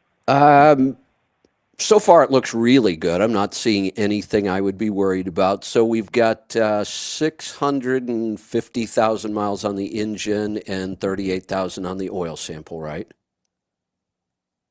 Correct. And the only thing on there is they put down 1540 oil, which actually was 1030. Oh, and that makes a big difference. Well, let me go check something. Okay. They should have. See, I'm not really wild about cat oil samples, and here's a good reason. If they really believed that you had 1540, which is what they put, they should have flagged the viscosity. But they didn't. If this were 1540, your viscosity would be low, and we would want to know that. So I'm wondering why they didn't flag. Now that I know that it's a 30 weight, your viscosity is perfect. But I'm shocked that they didn't flag it if they thought that it was a 40 weight. The other thing that I'm wondering, you didn't put in 10.5 gallons of makeup oil, did you? No, I changed the oil, so I didn't know what they wanted me putting that line, so I said, well, I put 10.5 gallons. See, when I filled it back up. There's another thing. Why didn't they question that? Because it clearly says makeup oil. What they're asking for you is during the 38,000 miles, how much oil did you have to add? Correct. Not how much you put in when you change it. The only thing I put in that oil the entire time of that 38,000 miles was what the quart size of the Lucas oil treatment. Yeah. Okay. That was the only thing I ever put in that oil. Well, wait a minute. Why? Never used any. Why did you put Lucas oil treatment in? Because when I bought this truck, it had been sitting for 7 months. And the one box was out of it, and they was in the shop putting the one box in it. When I bought it, it had just had a PM done on it 1,000 miles before the one box went out. So I'm like, well, this oil's been, truck's been sitting for 6-7 months, not being ran. So what? So I just thought I'd throw that in there. Yeah, I don't know. Yeah, don't. It didn't need it. So It doesn't. The only real reason I see to use Lucas, the oil treatment, and maybe they have other oil additives, but they're kind of famous for their oil treatment. It's a thickener. It helps slow down oil consumption is about all I really see that it does. And we don't want to thicken oil when we don't need to. If this thing's not burning any oil, and it sounds like it's absolutely not, then keep that stuff away. Put good oil in it and be done with it. The sample catalyst, so if that anything. Well, I usually need to know because with catalyst, your iron will tend to run high. I don't even think that's a big deal on here. Your iron's no big deal for the number of miles you have. It's a really good sample. I mean, this engine seems to be built well, tuned well, running well. I don't see any problems. for, having 1 million miles on it. That's pretty impressive. Or no, wait a minute. I'm confusing my two samples. You're at 650 and 38,000 miles on the oil. This is a really good looking sample. Okay, great. And with the DD15, which doesn't make any sense to me, it only has one oil filter. I'm like, why would it only have one? But I need to probably get the OPS and get put on it, so at least I'll have another filter on there, bypass, and then I can start testing it and running it longer. Is Henry listening? I see he's on the line, but he's probably busy. He's at a truck show. Joel or Alec, you may know this. What were you asking? We're talking about a DD. What did you ask? We're talking about a DD15, and I'm looking at an oil sample. It's a really good sample, 650,000 miles, not using any oil. Everything looks fantastic. Steve is on the line with us. It's his truck. He was saying he's shocked that it only has one oil filter. That oil filter is part bypass, though, right? Yeah. And there's no worries there. Right. Now, I'm... So until I get an OPS on... I was just going to say, I'm a big fan of an OPS on any truck. That filter? Yes, you should change that filter. Yeah. In fact, if you're... I mean, like, in between oil changes? What I would do if I were you... That oil filter's good for... what's your fuel mileage? For the most part, I tend to get close to 8. Okay. And what year model is it? 17.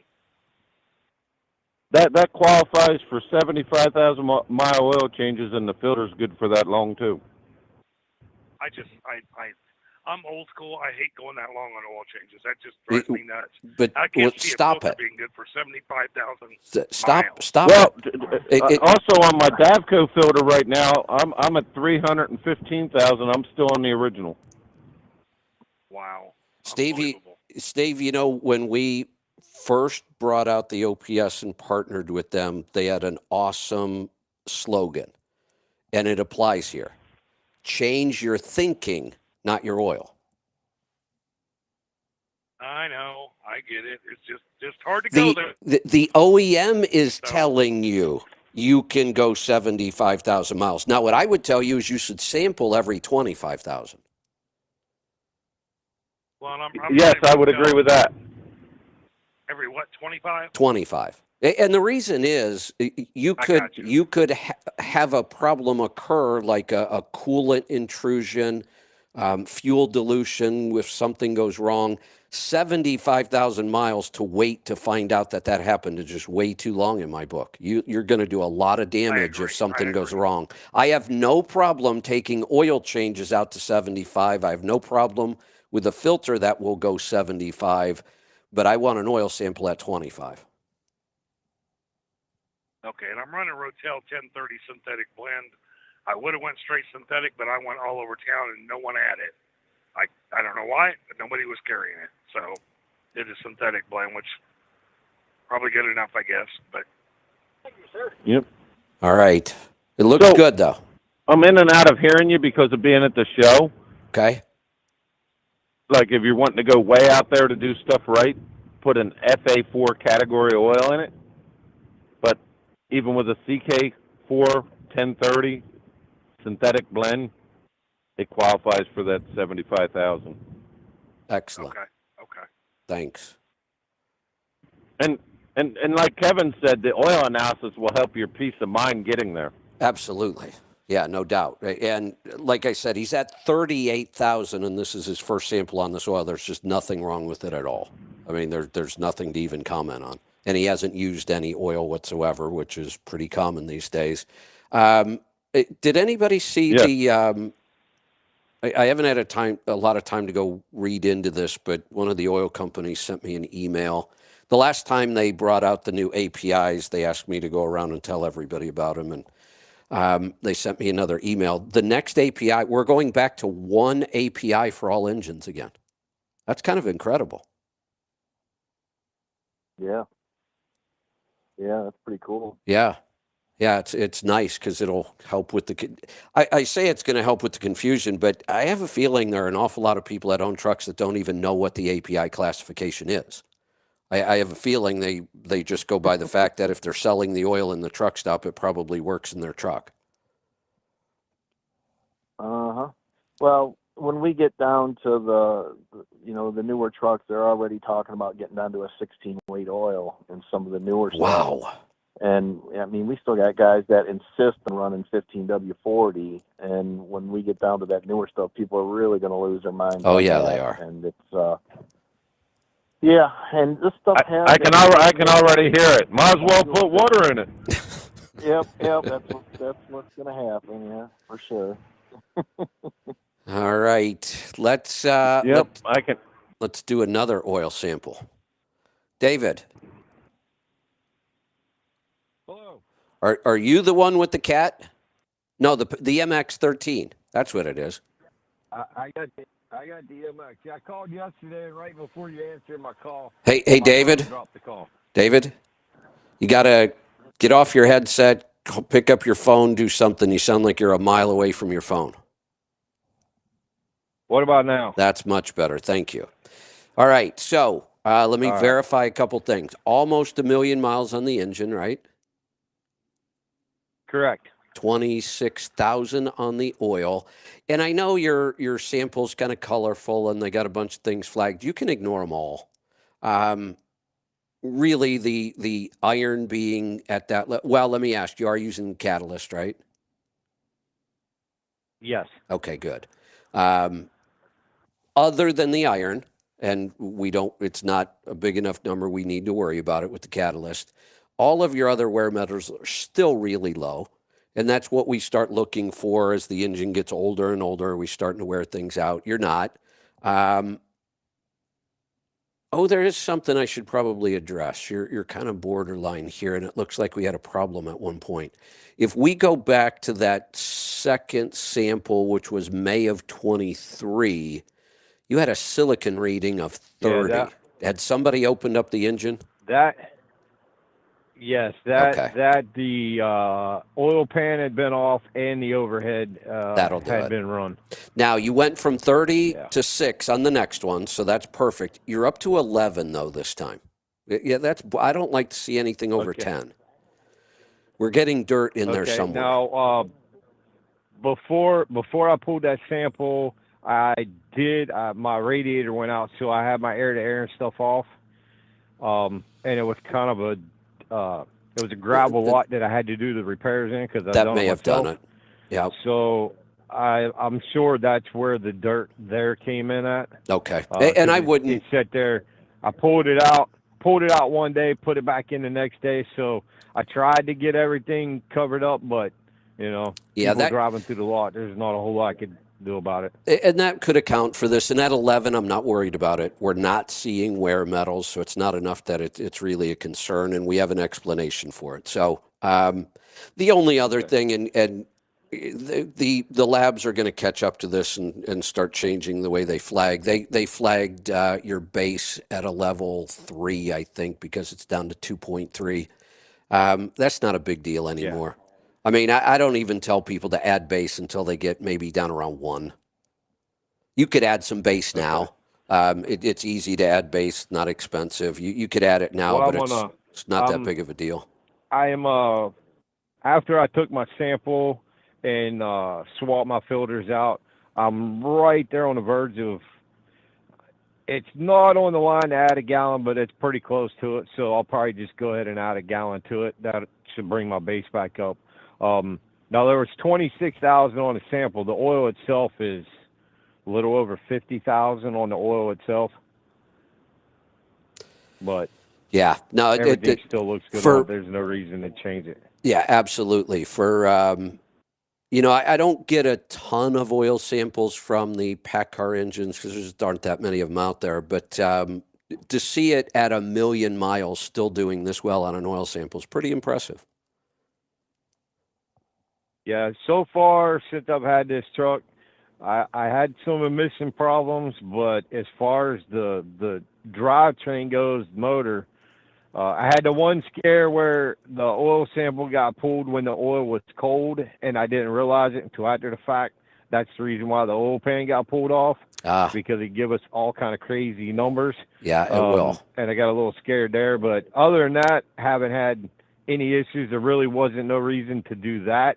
I didn't realize the guy took the sample cold. It was about one and only time I didn't pull the sample myself. I relied on someone else to do it, and they done it while it was cold. So, lesson learned there. All right. Good stuff. I appreciate it. Thank you, guys. You're welcome. Thanks for the call. They're still piling up on us, too. We got to get busy here. Let's go to Ohio. Herschel, welcome. Hey, Kevin. What's on your mind today? I have an answer. Well, I have an answer for you for your John Deere. All right. I have a 1993 John Deere that I've been proud of and been running it for over 30 years. And I'm like you now. How about this? We paint them black, but it's got to be gloss black, silver at the bottom, and then a red stripe between silver and black. And of course, you put a number 3 on it because that's the owner of DEI, Dale Earnhardt Incorporated, which is the only DEI that matters. I like that. Do you think anybody's going to get it? Well, maybe not, but we will. That's right. We'll know.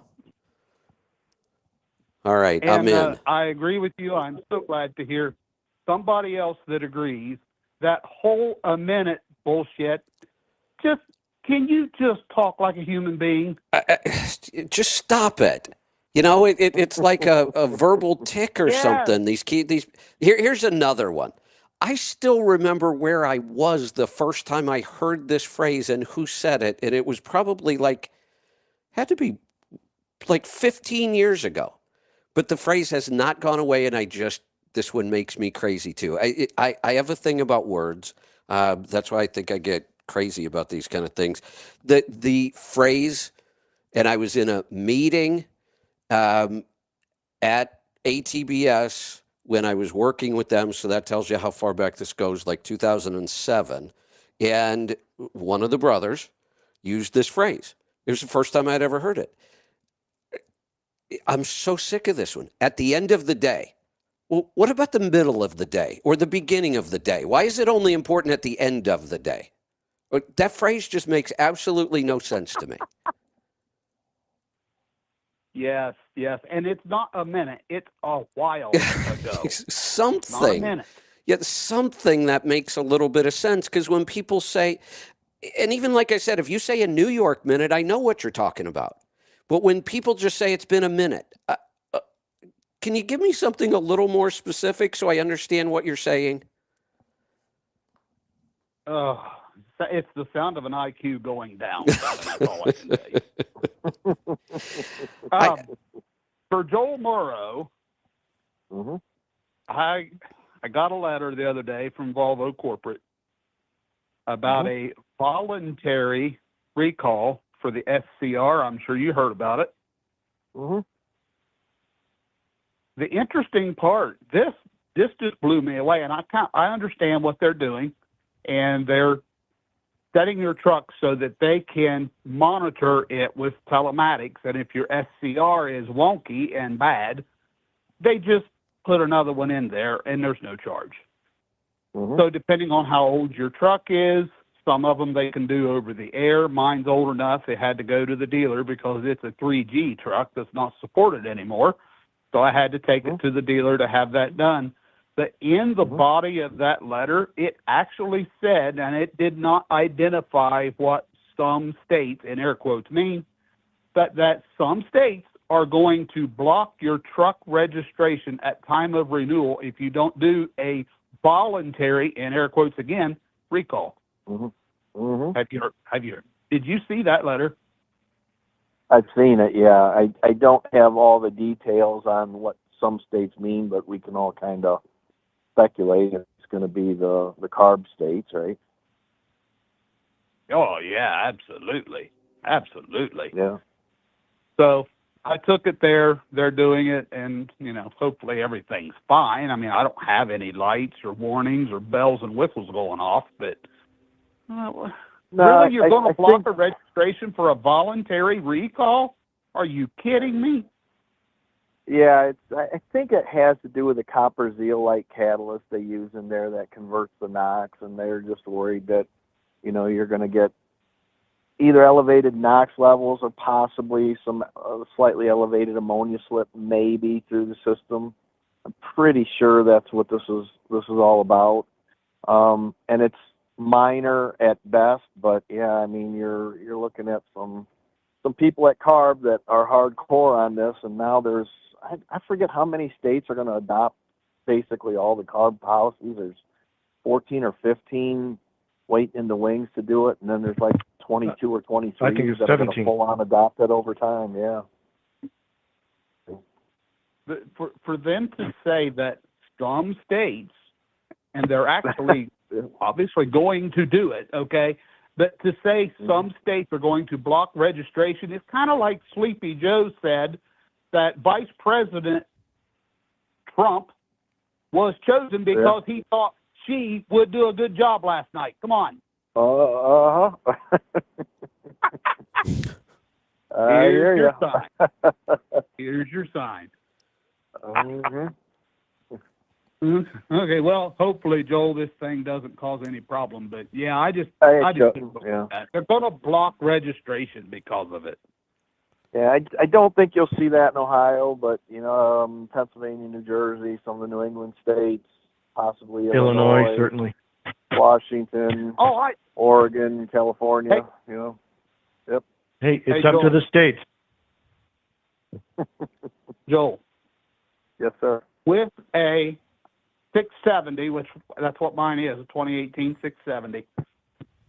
So it does have the cab extender. You always talk about a measurement, back of cab to nose of trailer for aerodynamics. I asked Henry, and he was telling me about measuring it from the cab extender. What is the number that you say? So when I do it on a Volvo, it's 39 inches from back of cab to front of trailer, and that gives you about 15 inches from the edge of the black plastic extender to the radius on the trailer corner. Okay, so on a 670, I'll be okay, and I won't have to worry about snagging mud flap hangers on dolly legs and all that crap. It just depends on your kingpin setting on your trailer. Most of them are pretty. You don't have to worry about it, but occasionally you run into some that are a little deeper, a little shallower, and you have to do some adjustment on the fifth wheel plate and whatnot to get to there. But that's generally where you want to be for optimal fuel efficiency. Now, the other thing you have to keep in mind, obviously, is your weight transfer to the steer axle. So you just keep that in mind that when you pull them up tight like that, you're gonna add some weight up to the front. Okay. All right. Yep. Thank you. All right. Thanks for the call. Good? Let's go to Reno. Darren, welcome to the program. Yes. Good morning, Kevin. First time calling in. A little bit of history about myself. I've been in trucking 2 years now as an owner-operator, and as a company driver, and looking to make the switch to owner-operator. Okay. And I'm over the road. I could be out on the road anytime, a few days to a few weeks. And one of the problems is trying to figure out how to buy a truck when I don't know when it's going to come up for sale, get to see it, get all the specs, and also you don't even know what to look for. I've been listening to all your programs from January 1st on this year to get kind of caught up, and it seems like yourself and your team is what almost anyone should be listening to if they want to get into this industry. I wrote the book. What you guys do there. I wrote the book. Yeah, and I'm thinking of either joining your CMC online or the coaching, or even both. But just to kind of get started, I've been kind of leaning towards Cascadia. But hey, Darren, but both as well. Before we get to the truck, which is important, and we can talk, I certainly have preferences, but it doesn't always mean it's the only truck I would ever buy. There are other factors and lots of things. I have my preferences. Once I prefer something, I'm pretty vocal about it, but it doesn't mean, I think I made the statement sometime this week, and somebody else made it as well. You can make money with any truck. That's absolutely true. There are lots of other factors if you're doing a lot of things right. But for me, I want to try to maximize everything I can. And the truck is important. So we can talk about that. But before we get there are things that are way more important. When I said I wrote the book about how to get started as an owner-operator, I really did. And I doubt that there's anybody in the country who's helped more people get started and succeed at it than I have. I've been doing it a really long time. But in my book, and now it's a course, and it is part of the CMC now.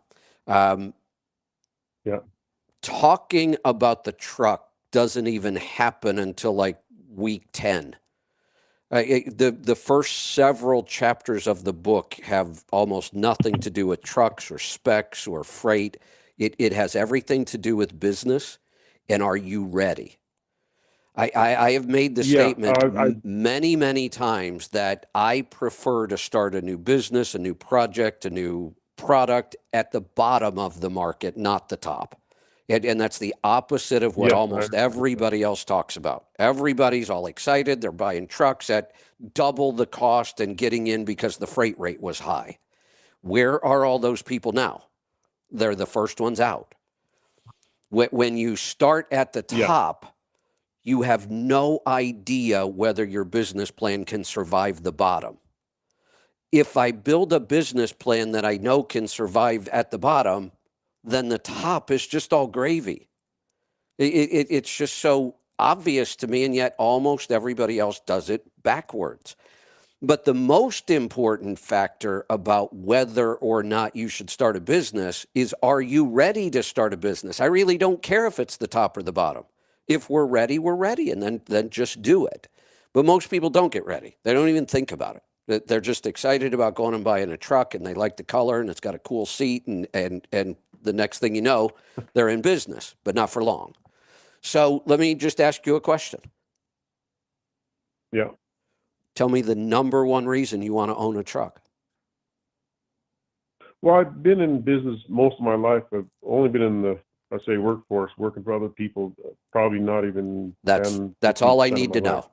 That's it. That's probably the best answer I get over the years is that one. You've already been in business, so I don't have to go through all the stuff about being in business, which a lot of times when I ask drivers this question, it's, well, I'm tired of being speed limited to 63 miles an hour. Well, then get the hell out of the industry and go find another job. Don't call me about buying a truck and getting into business, because you're not gonna get a yes from me if that's your reason. I'm tired of being told where to go. Yeah, go find another job. That's not a good reason to be in business. I want to make more money. That some people might think that that's a good reason to be in business. It's absolutely not. No. But you know all this already, because you've been in business. Yeah. Can I give you the quick 2-year history how I got here? Sure. Trucking? Yeah.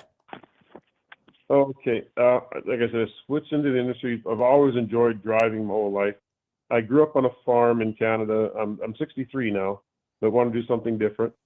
And I was getting online, and I was noticing a lot of work in. They're saying there's going to be such a trucking shortage going forward, which I don't know if there is or not based on rates and stuff like that. There's plenty of trucks out there, it seems like now. But I have no problem getting into the bottom, because it's all about costs of operation, which I've learned from you, and I've listened to all of Larry Long's podcast as well. Yeah, Larry. And then when they mentioned you, I thought listen to yours before I went forward. So I've been listening to podcasts for a good 6 months here, almost, I guess 8 months, ever since the new year. Larry's got great information, and I'll give you a little history on Larry. Yeah. Larry was a photographer. Yeah. Had been in a self-employed right from the beginning. photographer, had been in business for years. We know what happened to photography with cell phones. So he was looking for something new to do. He knew business, and he came to a CMC when they were live, 5-day long events. Yeah, and 8-9 times, I think. Yeah, and when we found out he was a photographer, we asked him if he would take some pictures of the CMC, because we didn't want to spend money hiring somebody to come in and do that, but it's cool to have all the pictures. So Larry said, sure. And then we traded him. You be our official photographer. You come to the CMC every year. So he did. I think it helped him a little bit. He runs a pretty cool operation now, and he's helping a lot of other people. So a really good operation. Yeah. So, and I love the fact that he's out there helping other people do it as well. Yeah. Before I even they mentioned your name or that I applied to his, but he doesn't really want to take on people this side of the country. I live in the Reno Sparks area. Right. But anyhow, so I started with getting trucking school like everyone does, and I just wasn't feeling comfortable. The pressure with some of the mega carriers putting pressure on me to go through their school, so I went to a private school. Good. And after signing up, before I even went to the first class, I thought I'd go out to like Pride Truck. I lived in Orange County, California before, and was thinking of buying a truck and being an owner-operator right after coming out. But after going through that school, I realized I'm still not ready to buy a truck because all they do is teach you how to get a CDL. That's it. Yes, correct. Which is all they should be doing. Went to a mega carrier. Okay, I didn't realize that. I thought they were going to treat us about trucking. I didn't realize it was just about the license. That's really all the schools are. They just kind of want you. I wish they would, do a better job of teaching how to really be a good safe driver, not just to pass the test. But as far as business training goes, forget it. They're not doing it, and they shouldn't be. Yeah. Like I say, business part of things I'm fine with, but I don't know this industry. Even though I grew up on a farm and drove trucks, but I mean the trucks are a lot different on a 3-ton grain truck as opposed to these over the road. And I'm sure the guys on the call here would agree with me. When most of us started in the industry, it seemed to me like about 50 or 60% of the owner operators I knew grew up on a farm. Yeah, that was really common back then. And guess what? Yeah, and so I drove for a mega carrier, did team driving. They made you do that for the first 6 months. My wife and I ended up moving to the Reno area where she has family. And then I took a job at XPO driving overnight. I was home daily. Okay. And that job was pretty good paying. But one thing my wife didn't like it was me coming home and sleeping all day. It kind of just ruins her whole day. She can't have people over because I'm such a light sleeper and stuff like that. So yeah, it's tough. I took another job here. I've done that too. Yeah. All right. Well, so here's you're over the road. Here's what I can tell you. Go ahead. You have just about the perfect background to become an owner-operator. Really, I mean, you've got the business experience, you got the farm experience, you've been around trucks. Anybody that grew up on a farm has to know how to turn a wrench and fix things and troubleshoot and MacGyver stuff and all those things. So I can promise you this. If you took the CMC, I can guarantee your success. I believe that. I do 100%. And you will more than likely succeed without the CMC. And by succeed, I mean 5 years from now, you're still going to be in business. Yeah, but I look at it this way. The CMC costs $1,000. And if I can't get 10 times more, that benefit out of that each year, and it only that's my goal. That's how I look at it. Correct. And that was my goal when I designed the program. You need to get 10 times the value for what you pay, and I think I succeeded. Yeah, but I'll get that 10 times every year, I believe. Yeah, you will. Yeah, I mean it's huge. I can see that. But one of the things is it's so tough to me trying to figure out what truck to buy. First off. I've been leaning towards Freightliner, but you also, and I trust your opinion because, like I say, you have all these years' experience. But the Volvo is something, but I don't know about maybe for the first truck, maybe a few years down the road, because I'm not looking to spend a whole lot of money in the first one. Well, wait a minute. Wait. Let me maybe clear something up. If we look at all the brands on the market, and once we get to the used market, which is where you need to be buying, you do not need to be buying a new truck. Right. There's lots of really good used trucks on the market today at great prices. It's one of the best truck buying markets I've seen in a long time. Once we're on the secondary market, price is almost kind of meaningless. I mean, PACCAR products may hold their price a little bit. Unfortunately, it still seems like the classic non-aerodynamic trucks hold their price better on the used market, which is kind of backwards to me. But exactly. So whether you're going to buy a Freightliner, a PACCAR, an International, a Volvo, prices on the used market, you're not going to see a tremendous amount of difference. So if you're feeling like, well, you can't afford a Volvo because that must be the premium truck, that's just not true. I mean, there's some really well-priced used Volvos on the market, right? I can pick up some great trucks right now under $40,000. Okay, but there's one other reason why I was leaning a little more to Freightliner or Volvo. From listening to the Larry Long and Chris there, they're saying when it comes to having to deal with problems with the Volvo, it's just that there's not that many places across America, because when you do break down, it is there. I'm going to try and do everything I can to prevent that by all the preventative stuff that you recommend. But sooner or later, something's going to happen, and I heard the pricing and the repairs on Volvos are so much higher. That's not true. That is absolutely not true. They're right in line with everybody else. Correct.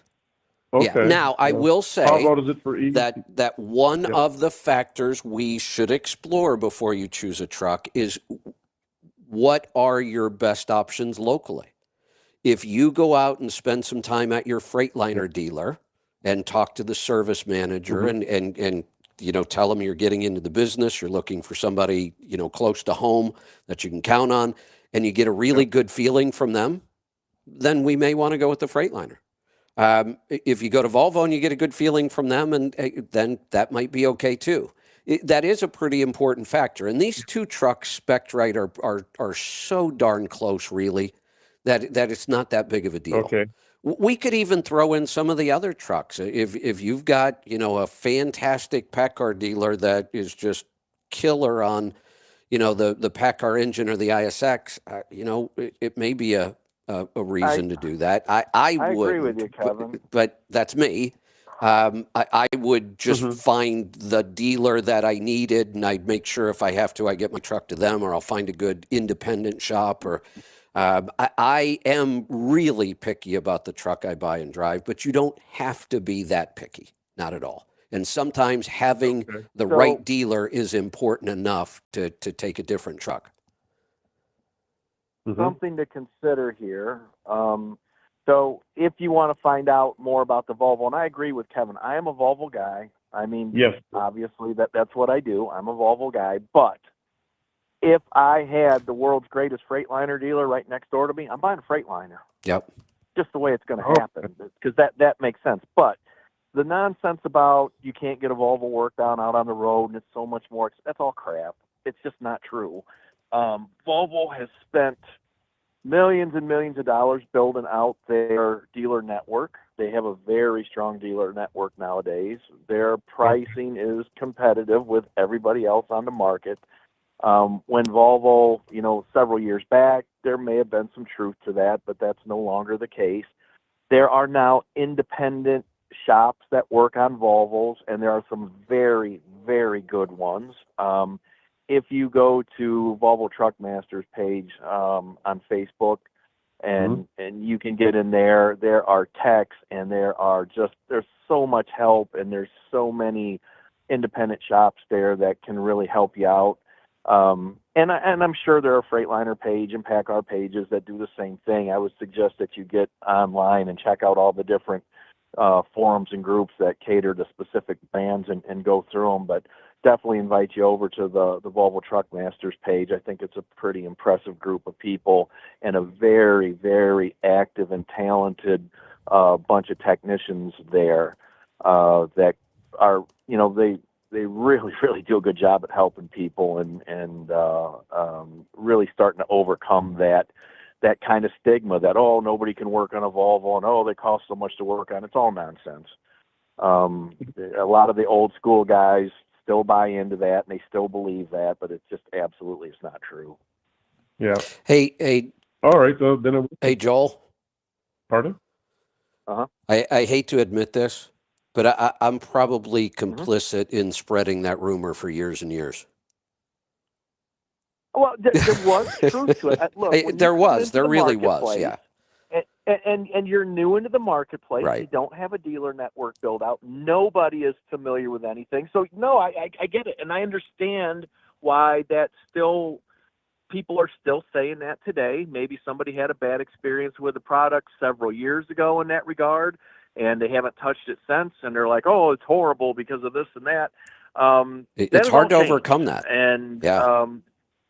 It takes time, a whole lot of time to overcome that. And Volvo is mature enough now where they've done a good job at stepping up their game and really overcoming that. And it's to the point now, like I said, we've even got independent shops out there now that specialize in nothing but Volvos, and these guys are damn good. Yep. I mean, they are very, very good. So the two that I talk about all the time, Patrick Philman at Brisk and Clint Bankston at Paramount, and even Will Gibley down there in Atlanta, he's rebuilding I-shifts now.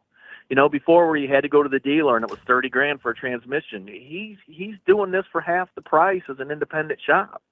So there are some excellent places around that do Volvo work where you don't have to go back to the dealer, and because that's what you're going to hear. Oh, you're trapped. You can only go to a dealer. That's nonsense.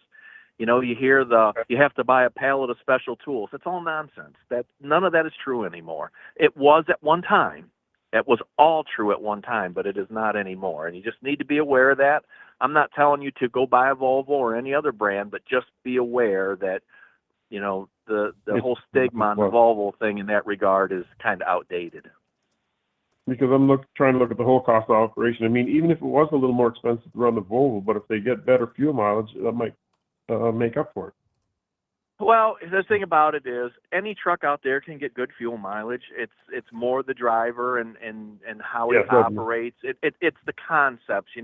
If you buy a downsped truck, whether it's a Volvo or a Freightliner or International that's aggressively downsped, all three of those trucks are going to do extremely well. It's driver skill. You're not going to go say, "Oh, look, in every circumstance, a Volvo gets 0.2 better than a Freightliner." That's not going to happen. So you're going to look at your local dealer. You want to get very comfortable with your service manager so you both are on the same page. If he's got time, I'd take him out to lunch and sit chat with him, if the guy's got time to do that. You really want to get to know this guy, get to know him, and those guys will go to bat for you if you do these things. And it's all about the dealership that is the most receptive to you as an individual when you come in. If you walk into a Kenworth dealer and they're polishing your shoes and kissing your butt on everything you do, buy a Kenworth. Yeah. And I'm not a Kenworth guy. And that's what you need to do. Another strategy. Get me to buy the truck, and after that, it might be terrible. Another strategy I used to use that works really good. Take the service manager to lunch. That's awesome. If he doesn't have time, bring in 4 or 5 pizzas at lunch and sit down with the service manager and the technicians. Yes. Yeah, I see that. That's a good tip. Okay, one other thing is I'm a non-smoker. It seems like almost way off majority of the trucks I look at, you can just smell they've been smoked in heavily. Yes. Is there much that can be done about that? Get an ozone machine. It pretty much, yeah. It's now let me go back to something else that you said at the very beginning, and I want to address. You said, "How can I buy a truck when I'm on the road and I don't know when?" I have a strategy for buying trucks that fixes that and fixes something else that's big for me. Now it's far more difficult. Okay. This requires more work, but I think you understand that in business, you'll be rewarded by the work you put in, as long as the work makes sense. Here was my strategy for buying trucks that took me a while to develop, but once I did, I shortcutted this process one time, and I paid for it. I ended up with a truck that I just was never happy with that truck. My process is, right now, you're not going out to look for a truck. You're going out to look for a salesperson. Oh. Make friends with them, because here's the thing. I am not interested in anything they have sitting on their lot. It's already been serviced. I can't take an oil sample. Oil samples can tell us so much about a truck that I will go way out of my way to get an oil sample before I buy the truck. So I find a sales guy.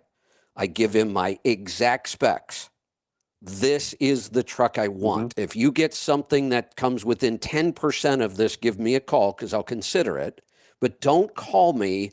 You know, I've got down here that I want 247 gears or whatever my number is. Don't call me with a truck that's got 355s. We're not even in the same ballpark. If you've got something that's pretty close to my specs, call me.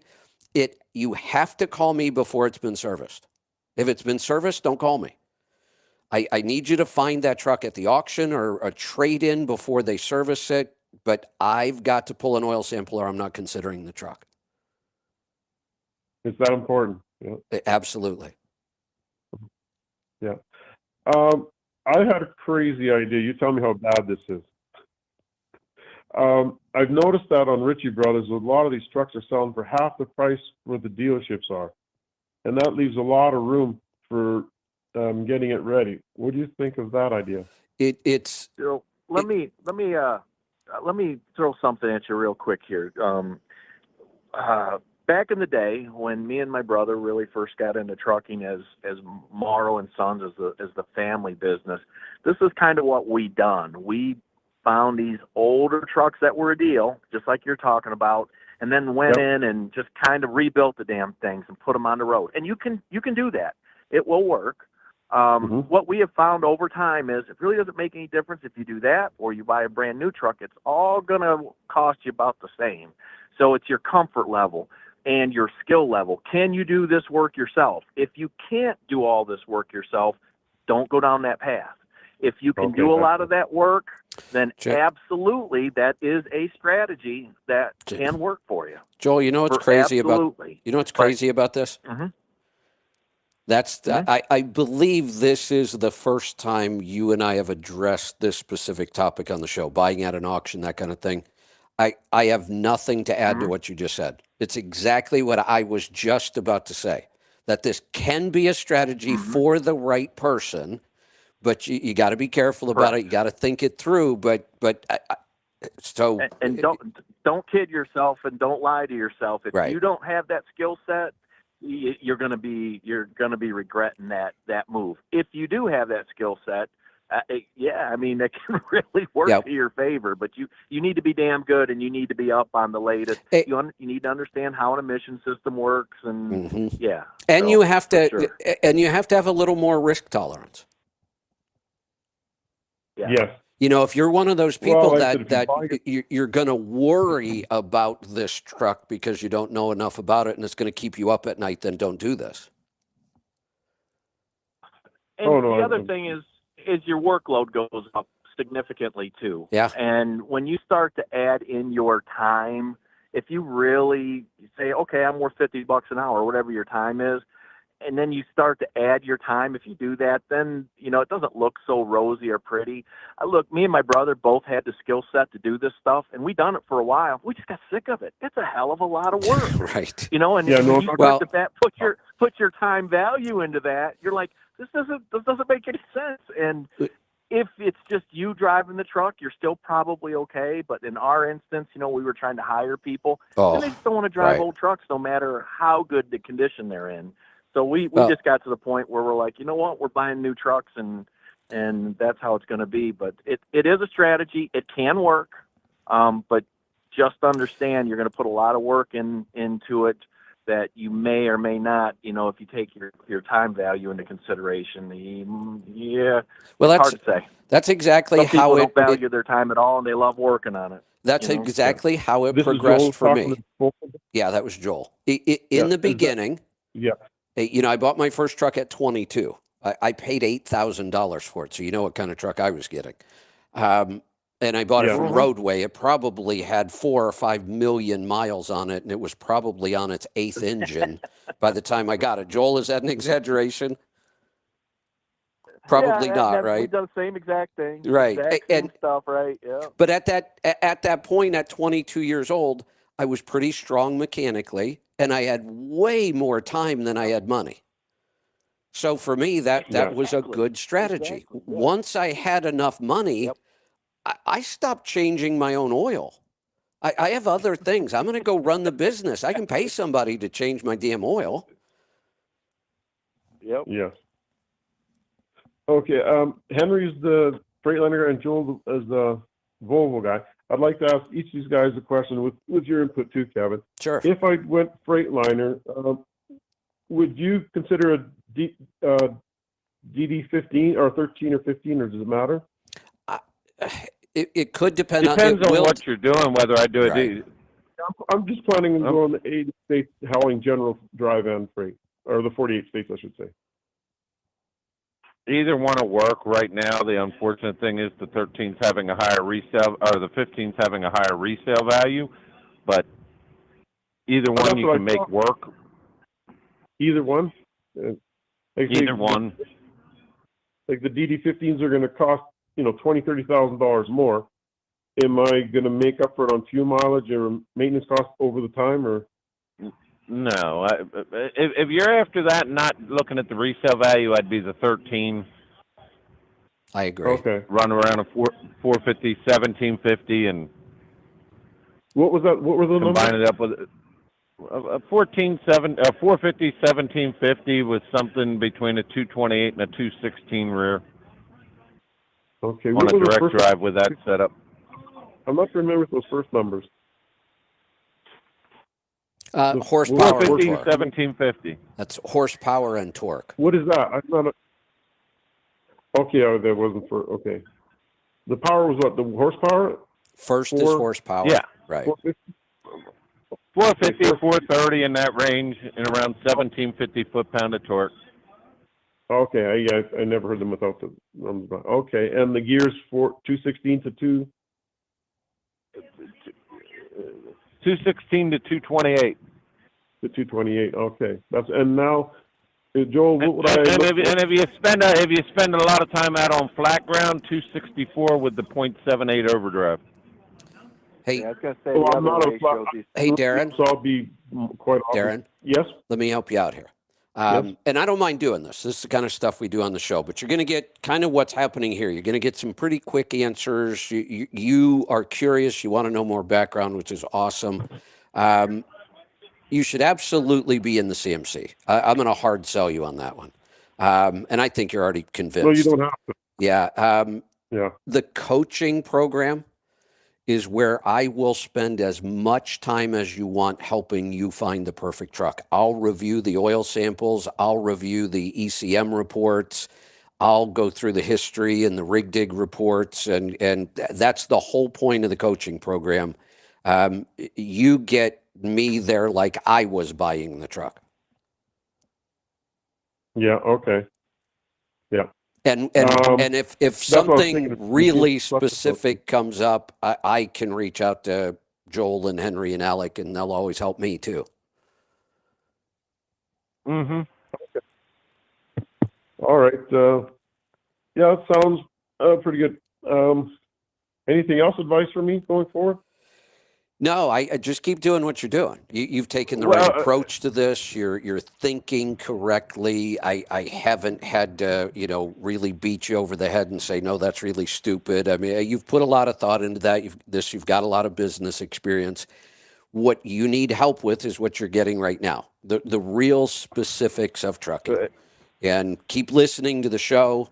Keep calling in, and if you're in the CMC and the coaching program, you're going to get every question you want answered. And I'll try to promise they'll mostly be right. Also on wheelbase on that, wheelbase on that, you want between a 221 and a 225, preferably the 221. There's some 223s out there. There's a lot of 225s out there. Oh, yeah, 221 to keep it a little closer to the cab for wind aerodynamics, right? Yep. Yeah. Right. Okay. That's with the 72-inch sleeper. Hey. With the 72-inch sleeper, yeah. Hey, yes? Hey, yeah, I was kind of going to ask Joel and Henry and Alex something. Isn't it refreshing when you deal with somebody who hasn't been in the industry for 30 years and thinks they know everything? Yeah. Yes, open-minded. Yeah. That's what you have to be for sure. I would say that the ability to be open-minded and be like a sponge to gather as much information as you can from people is far more important than any number of years driving experience. You know what? I was just going to make that same comment. You know, in the past, we'd always valued kind of the old school experience and mindset, but with as fast as technology is changing, it almost becomes your worst enemy because you're constantly thinking in old school terms, and being open-minded, even if you know nothing, is almost, in fact, it may be more of an asset than all the experience that a guy might have accumulated driving trucks of the 1970s, 80s, and 90s. Yep. That may work against him when he's trying to understand, you know, the new technology that's out today. Unless, Joel, you come across a guy like I just had here at the show that I was talking to. I had to put my headset down. I just happened to listen in enough that where I heard my name come up again, and he's been running a lift axle for 30 years. Yeah. Yeah. You run across an occasional old dog that has an open mind. Yep. They become very focused and have tunnel vision, and they just can't think outside the box. And you know, they're just doing things that they've done for years, not really understanding the concept behind why they done what they done. And it becomes problematic when you look at today's new technology. That's why my favorite question is why. Hey, Darren. Yes. I'm going to cut you loose. I want you to keep calling back. And one quick thing on the health thing. I'll just sure. Go ahead. Just want to mention one quick thing on the health thing. You might get a quick up. I've been listening to that part because I've been listening to all your programs, and I'm trying to eat like carnivore, just meat. I'm there about 80% of the time. Perfect. But my wife always got a kick out of something I always said. A meal is not a meal unless something died in it. Exactly.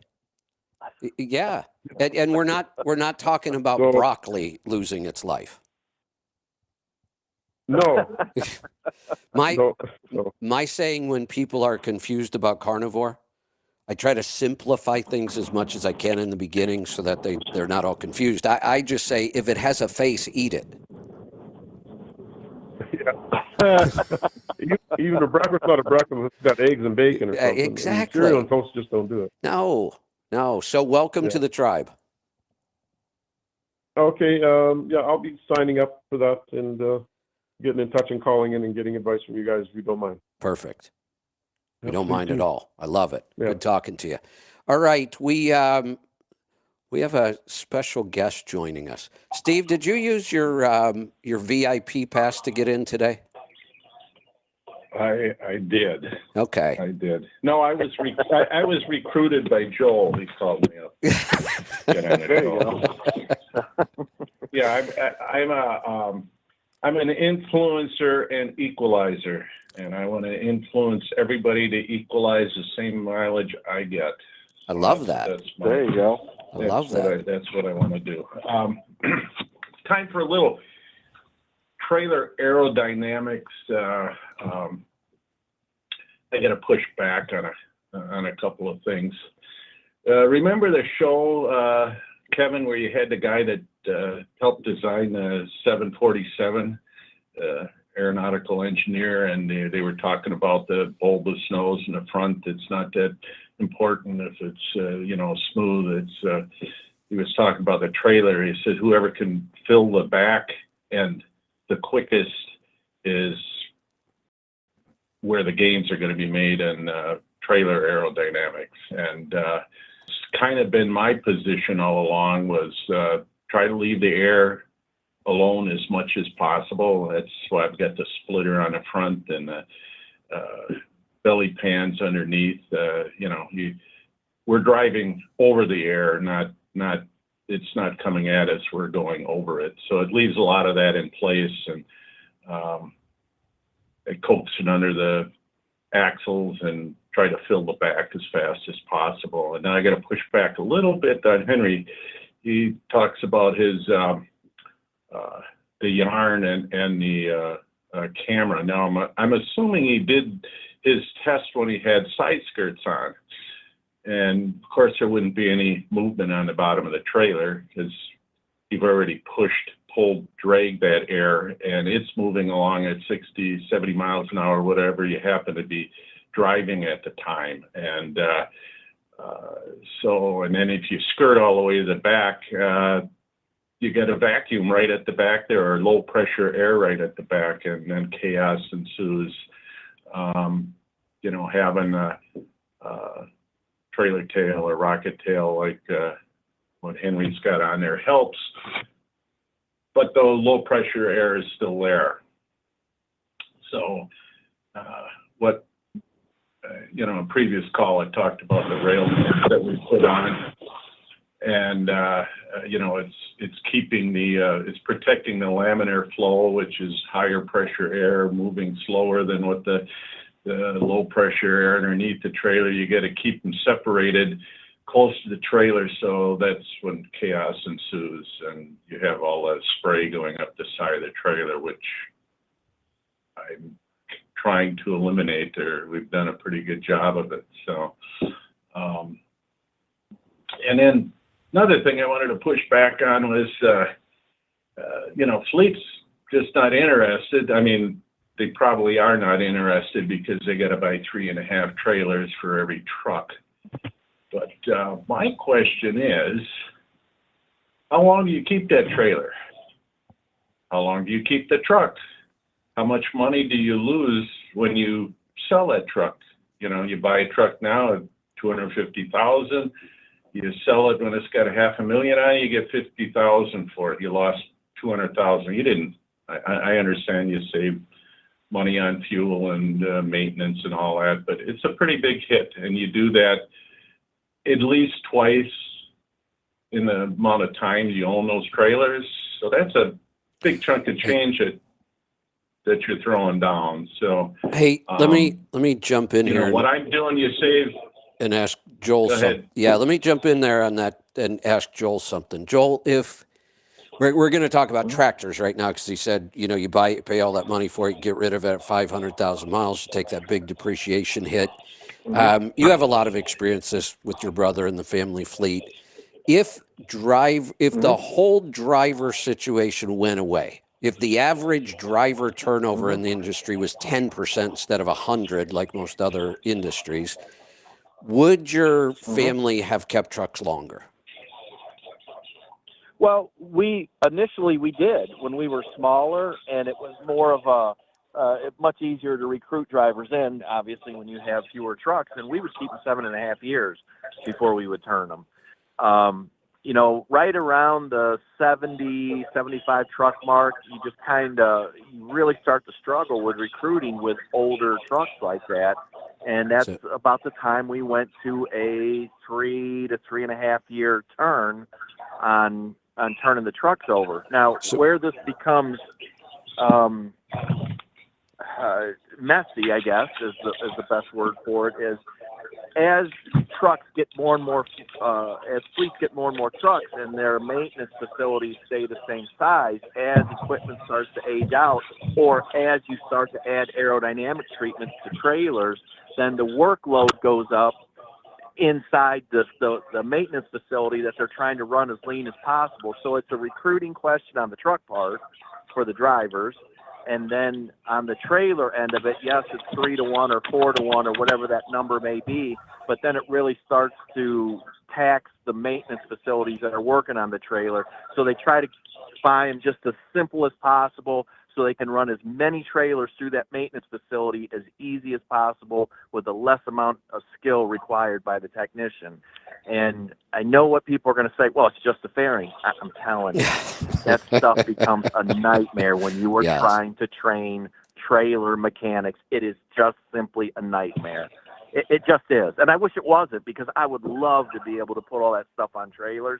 But most fleets, when you consider you put that trailer at a drop lot, the guy's pulling it somewhere, he knocks the fairing off, now they can't load the trailer, you're putting your customer at risk, you're putting a service failure potentially. It just becomes a nightmare. It's one thing builds on another, on another, on another. And as we can make the aerodynamic treatments on the trailer smaller, more reliable, you keep them up out of the way so they don't get hit. I think a lot of the things that Steve's trying to work on over there makes a lot of sense. But is it ready to go out into a fleet yet? You're going to have a hard time convincing a fleet manager on trailer aerodynamics are worth a dime. I mean, they put them on because they want to remain compliant for some states. Even when you go to the very best fleets out there that have invested heavily into aerodynamics, and you get them privately and say, "Hey, what's the deal with this?" They're like, "At best it's a wash." You know what I mean? There is a cost associated with it in your shop and your training, and it's hard to deal with. It really is. You know,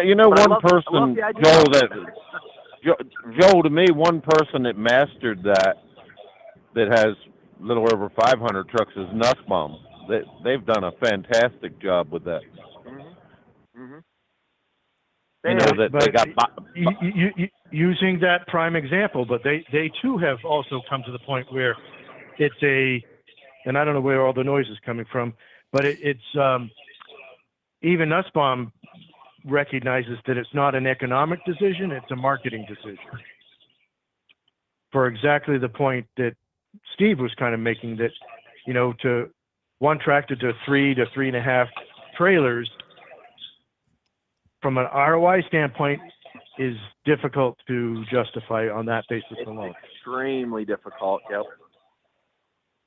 Well, on my particular truck and trailer, when I bought a brand new trailer with side skirts and, you know, duals and that, I could only get 8.5 miles to gallon out of it. Now I'm getting over 11 now. 11, I can get 11.5 on a semi-regular basis. So that's $12,000 a year, and I'm going to say that side skirts are higher maintenance than most things. What we're doing right now is way up high and out of the way, and I, for one, actually dragged it over a bridge abutment, and I was in a tight corner that I'd never been in before, and I'm looking, I go, uh-oh, what am I going to do now? I'm kind of stuck in here, and I pulled forward, and I had to go back and forth to get out. And I thought, well, I'm going to see how it puts up to some abuse. I went out there and just pulled on it and pulled it out, and you know, it's got some scratches in it, but no worse for the wear. So, you know, a side skirt, yeah, I probably would have had to have a mechanic come out with tools and, you know. I'm with your point of view on what you're doing, getting stuff up and out of the way, and you're definitely on the right path. The problem is when we say I went from 8 to 11. That's you driving, though. Most company drivers don't give a damn, and they will not see that same result. They'll see an improvement, but it's not going to be the improvement that me, you, Henry, or Alec would get. We are going to do everything we can as drivers to optimize that. We're going to do everything we can. We're going to have a truck spec that's going to really leverage the benefit of the aerodynamic mechanically and aerodynamically. And I get it. You know, there can be some huge gains, and we can leverage those gains, and there are some skilled drivers that can. But in a fleet setting, I mean, you'd rip your freaking hair out if you had to deal with the shit my brother deals with these damn drivers. They'll do everything they can to defeat the aero that you put on the trailer. I mean, I can imagine. It's crazy. Yeah, it's crazy.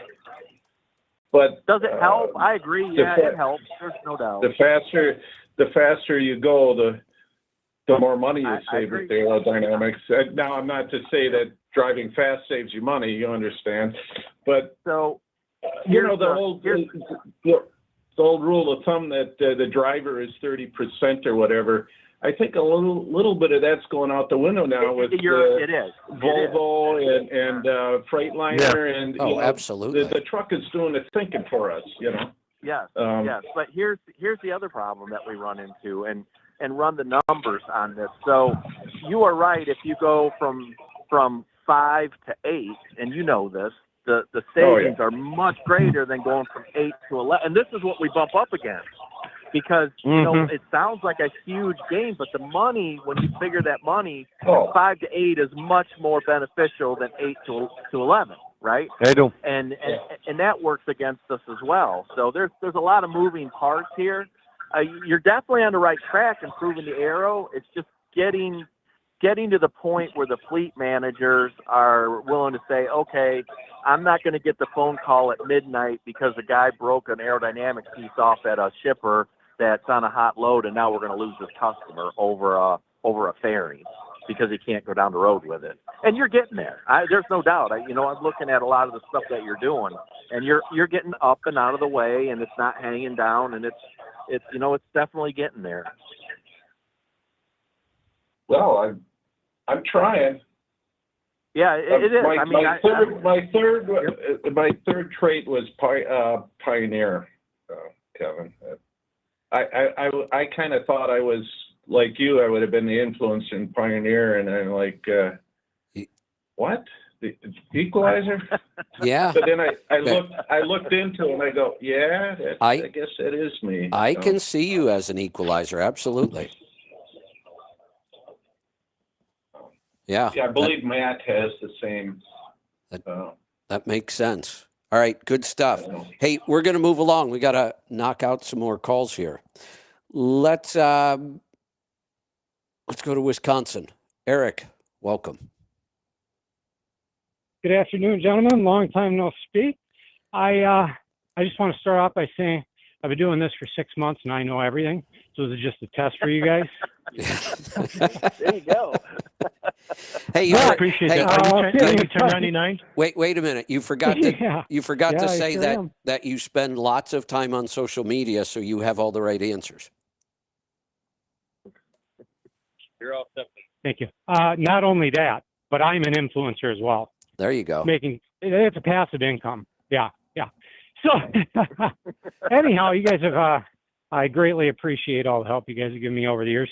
I got a little quandary here. 2012 Freightliner Columbia Glider, 12.7 Detroit.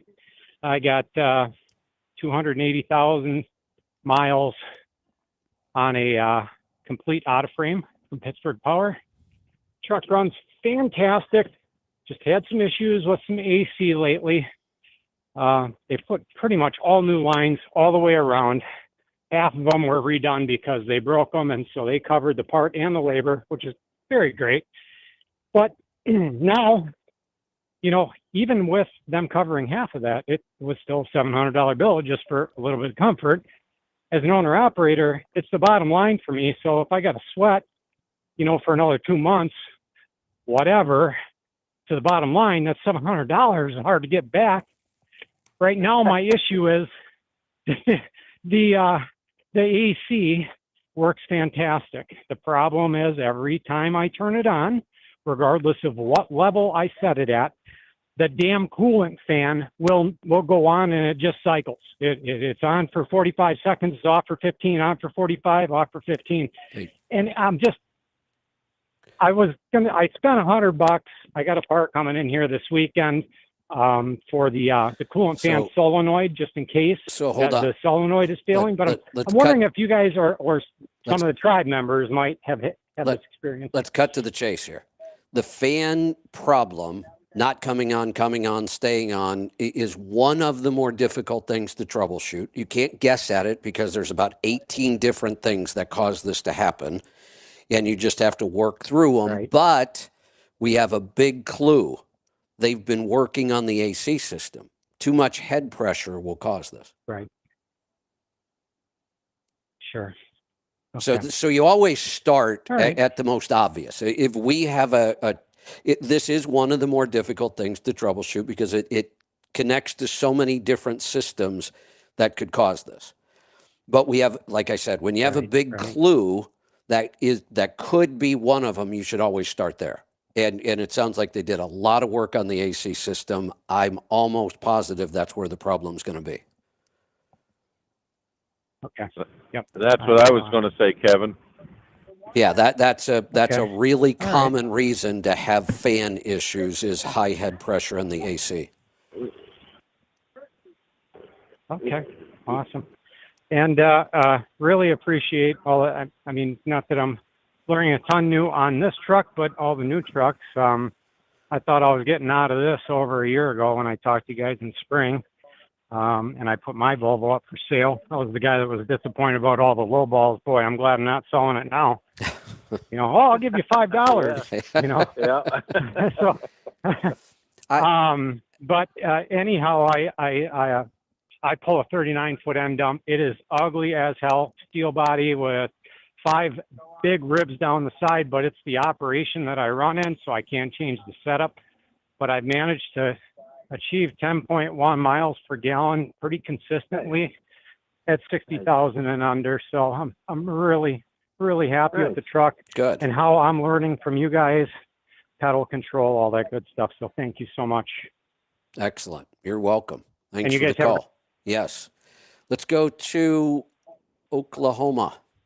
Paul, what's on your mind? Howdy. The horsepower and the torque. I'm doing good.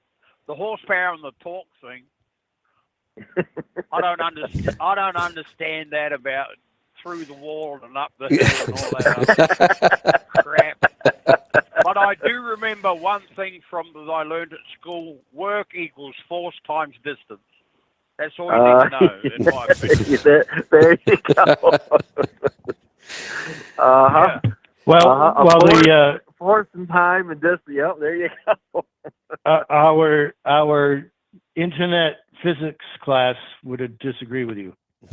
Oh my gosh. Oh no. Everybody's entitled to an opinion. Yeah. Amen to that. Yeah, that's right. Yeah, it's So- one of the cases. There's just times with that opinion that you got to be careful not to agree with them, because then there'd be two people wrong. Yeah. Well, it was one of those instances where you should have just said, tell me you don't know what you're not talking about without telling me. Exactly. Yeah. The shit we got was just crazy, but Yeah, it it is was. what it is. Yeah, something to laugh at or pull your hair out or something. So, if I was to spec a more traditional engine, i.e. an X15 Cummins, with and my little short rubber that I have, which is 36.44 inches tall. Hey, an hey, 18 Paul. speed. Do you happen to know the revolutions per mile on that tire? It's like 570 something. I'm thinking 580, maybe even. I thought someone one day said it was like 589. I'm not 100% sure of that. Seems like it Sounds about right, should yeah. be up there around that. Yeah. Okay. Go ahead. So X15, an economy engine, and an 18-speed and 228 rear ends, and I ran that rear end calculator and speed, and 62 mile an hour in direct. It was a while ago I did it, but I think that was 1,300. And then when I'm empty, because I do a lot of flat, mostly flat ground, closer to sea level, 18th gear at 71 mile an hour, I think it was 1,100. What would you think about that setup? Well, let me tell you if your numbers are correct here. Give me 1 second. I've got my little calculator here. So you're going to say 589. Let's just say 590 on the rubber. The axle ratio 228. This isn't going to be pretty in direct drive, I don't believe. 228, 1-to-1. And you're saying 1,300? Yeah, I think it was 1,300 that I put in. It was a while ago I did it, but Yeah, I'll throw her in there. 1,300 and hit calculate. That's 57 mile an hour with 228 and 590 revs. So it's going to be closer to 1,400. I don't know what the horsepower and torque curve looks like on this economy engine. I'm assuming that horsepower and torque come on lower on the economy than it does on the performance version. Is that correct? Yeah, 1,400 is 62. That's what Leroy was talking about, yeah. Okay, so you'd have to see where your horsepower and torque would have to look at that graph and then kind of line up the the RPM, but you're aerodynamically ugly, so your horsepower demand is going to be significantly higher than what's on a dry van. So you're not going to run at the same average RPM simply because you need more horsepower on average, right? So you either have to have a higher torque engine like the D13. So you're talking about an engine with what, 1,850 pound-feet of torque? Thereabout. I'm not 100% sure what the see. That's what will be engine, so. real important to know, where that torque is and where it comes on before you can start talking anything about gearing. That's what we need to know, because 1,400 may be way out of whack. I don't know for sure on a Cummins where that happens at. I know on like a D13 TC, like the 500 1950, that would be a ridiculous setup. It wouldn't work at all, but it may be perfectly fine on the Cummins. So we'd have to know that. Yeah, well, I got 308s now, Mm-hmm. and I'm doing 62. Oh, hang on. Let me push the button, so I'm doing 62. And it slowed down. I wasn't paying attention. I 13. It jumps between 1340 and 1360 at 62. In 13 with 308s. Okay, well let me pop the 308 in there and see what this tells me. So the 589 Revolution, that may be wrong. I'm not 100% sure, but well, that's what I want to see here. So you're saying in direct drive right now at what RPM? I'm in overdrive at 62 at 1340. Okay. And you said you're in overdrive, the 0.86 or the 0.73? 0.73. Yep. And it was 1360 on the RPM, you said? Well, it jumps between 1340 and 1360. Okay, no, you're fine. That's close enough. So that's right. That's 61 mile an hour. So we're right there. So that number's correct. So, and you are running empty or loaded right now? I'm loaded. Well, I'm 7/10 loaded, 70% loaded. So will your truck pull this load the way you're set right now? If you're fully loaded, will it run in overdrive going down the road? All right. Yeah, no problem. Yep. Okay, so now here's my question. What do you expect to gain by backing this up and running in direct and raising your RPM slightly? What do you think you're going to gain by doing that? Well, I was thinking to be able to go faster, because I do about 50% empty. I was thinking about being able to go faster empty, but then still go. Okay, all right, no, right, yeah, okay, that's a good reason. That's what I wanted to know, what you're looking to try to do. So that makes sense. If you want to go to 226, I don't know that they're going to build that truck for you, though. They might. No. Well, with the shorter tire, they might. Yeah. Well, Bruce has been talking about. They putting 253s in with just a regular low pro, a 295, 75, I guess. And PACCAR are putting 253s. How you doing today? Gotcha. Yeah, the 253s. I mean, that's not really a downsped ratio anymore. I mean, we were doing that years and years ago with 253. That was kind of my go-to spec. I'll be honest with you.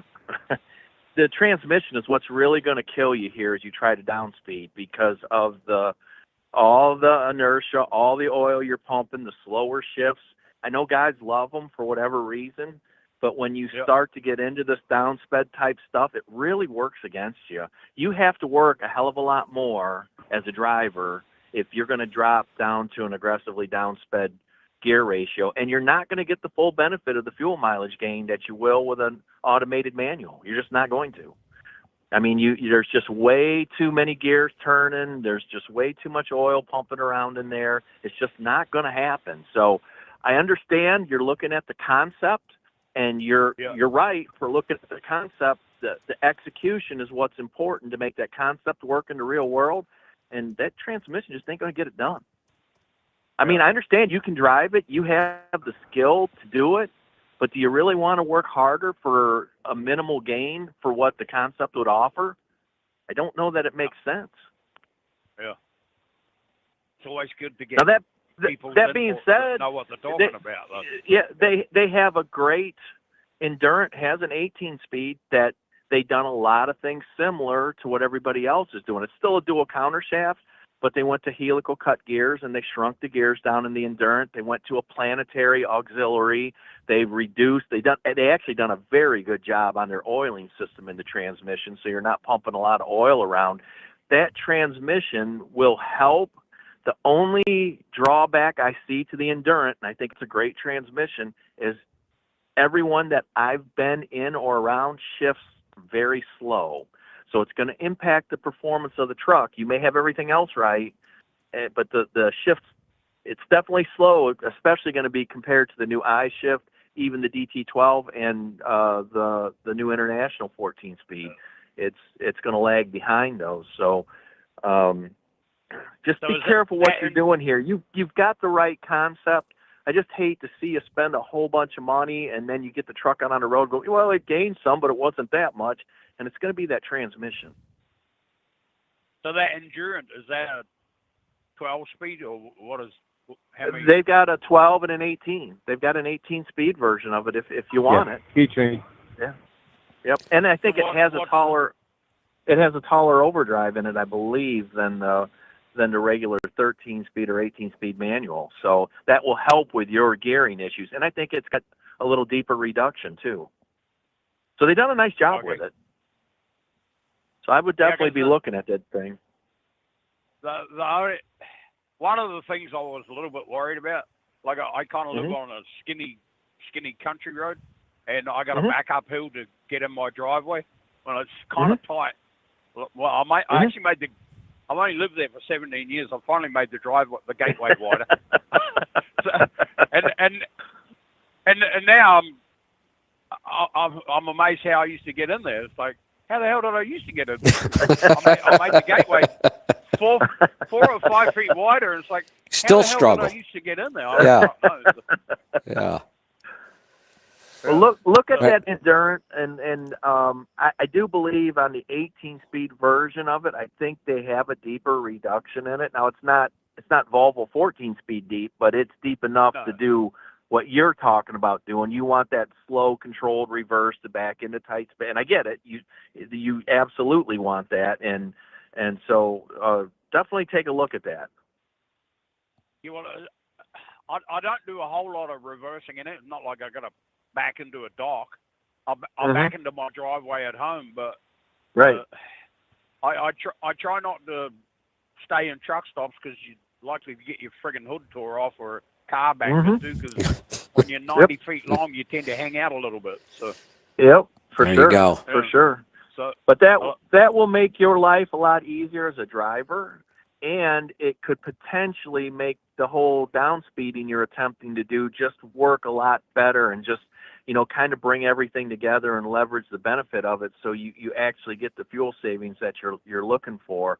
And I know a lot of guys hate hearing this, but I'm telling you, the manual transmissions, they are not your friend in this type of setup at all. And the 18-speed is probably the worst thing you could possibly do. There you have it. We're learning all the time. There you go. For sure. Look at, so. For sure. All right, I'll carry on. Okay, thanks. All right. All right. Paul. Thanks for the call. We are taking the final call. Frank, you get the last word today. What's on your mind? Hey, guys. Hey there. Can you hear me? I can. What's on your mind today? Hey. Got some questions on spec'ing a Volvo.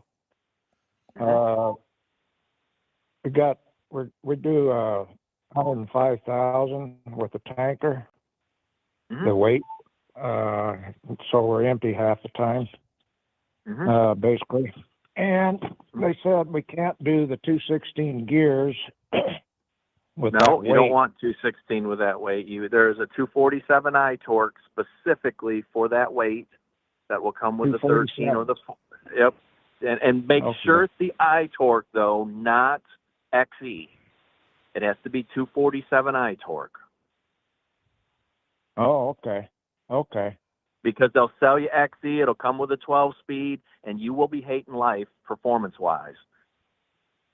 Yeah. The 247 iTorque, it gets you, and get the 14-speed. They made it so you don't have to do a special request. When you do an iTorque, you can get the 14-speed, and they worked on the pricing a little bit, and it's much more favorable. So definitely get that 14-speed with that kind of weight with the 247 iTorque. Okay. Okay. 500, well, 1950. 308. Yeah, I know. Don't do it. And probably with a VGT. No, we told them that we wanted the turbo compounding, but they do the 308, you know, and gee whiz, you got 65 mile an hour, you're 1,300 RPM. completely waste that engine with a 308 rear axle ratio. You will not be happy with that engine with a 308. That's what I'm thinking. On the light side, yeah. You want to go 247 iTorque. 247. Get the 14 speed, yeah. If and I'll have to look now. You'll have to look at the Dana and the Meritor axle. The dealership is most likely going to push you into a Meritor. I don't know if either 6x4 arrangement yet is rated for the 1950, but you want that 500 1950 if the driveline is available for it in a 6x4. I know Dana is coming out with that axle, but I don't know that it's in the marketplace yet, and I don't think Meritor has given the approval. So need to find that out if they have a 1950 axle that's available at 247. So I might have to drop back to the 455 1850 then, or what? They have a 500 1850, which in your case, I would suggest you do if the 1950 is not available, because when you're pulling heavy and you get down into underdrive, you're going to have a little more oomph out at the high side of the horsepower band there. So the 500 1850 would be your next choice. And you can do that with either Meritor or Dana, whichever brand you're more comfortable with. I'm a Dana guy, but if you want to run Meritor, so be it. I don't have any problem with that. But, yeah, I'm kind of a Dana guy too, and that's what I told him that I wanted, but haven't heard back from him. So. Gotcha. All right. Yep. All right. Well, that really answers my question good, because I thought I was going to have to do them 308s, and man, that just no, don't do it. Don't do it. And they're gonna push and push and push you, and they're going to tell you horror stories and why you should be at 308. 247 iTorque you will be a happy camper for sure. Okay. Okay. Well, they seem to have troubles for a long time getting back with Volvo or something. This buyer or salesman we're working with. Who are you working with? Nextran in Denver. Nextran in Denver. Okay. All right. Yeah. Okay. Well, my partner's right in Denver. Yeah, there you go. Hang on. I'm taking names. But so we don't do this on the air. If Kevin, if you can get the salesman's name from this gentleman, and I actually have to go up to Volvo Denver to get a truck inspection. I will be more than happy to have a visit. If you want, since we're at the end of the show, this is the last call. Alec, I can put both you and Frank back in the queue, and I'll have Angie pick both of you up. You can get what information you need. That'd be perfect. I will do that right now.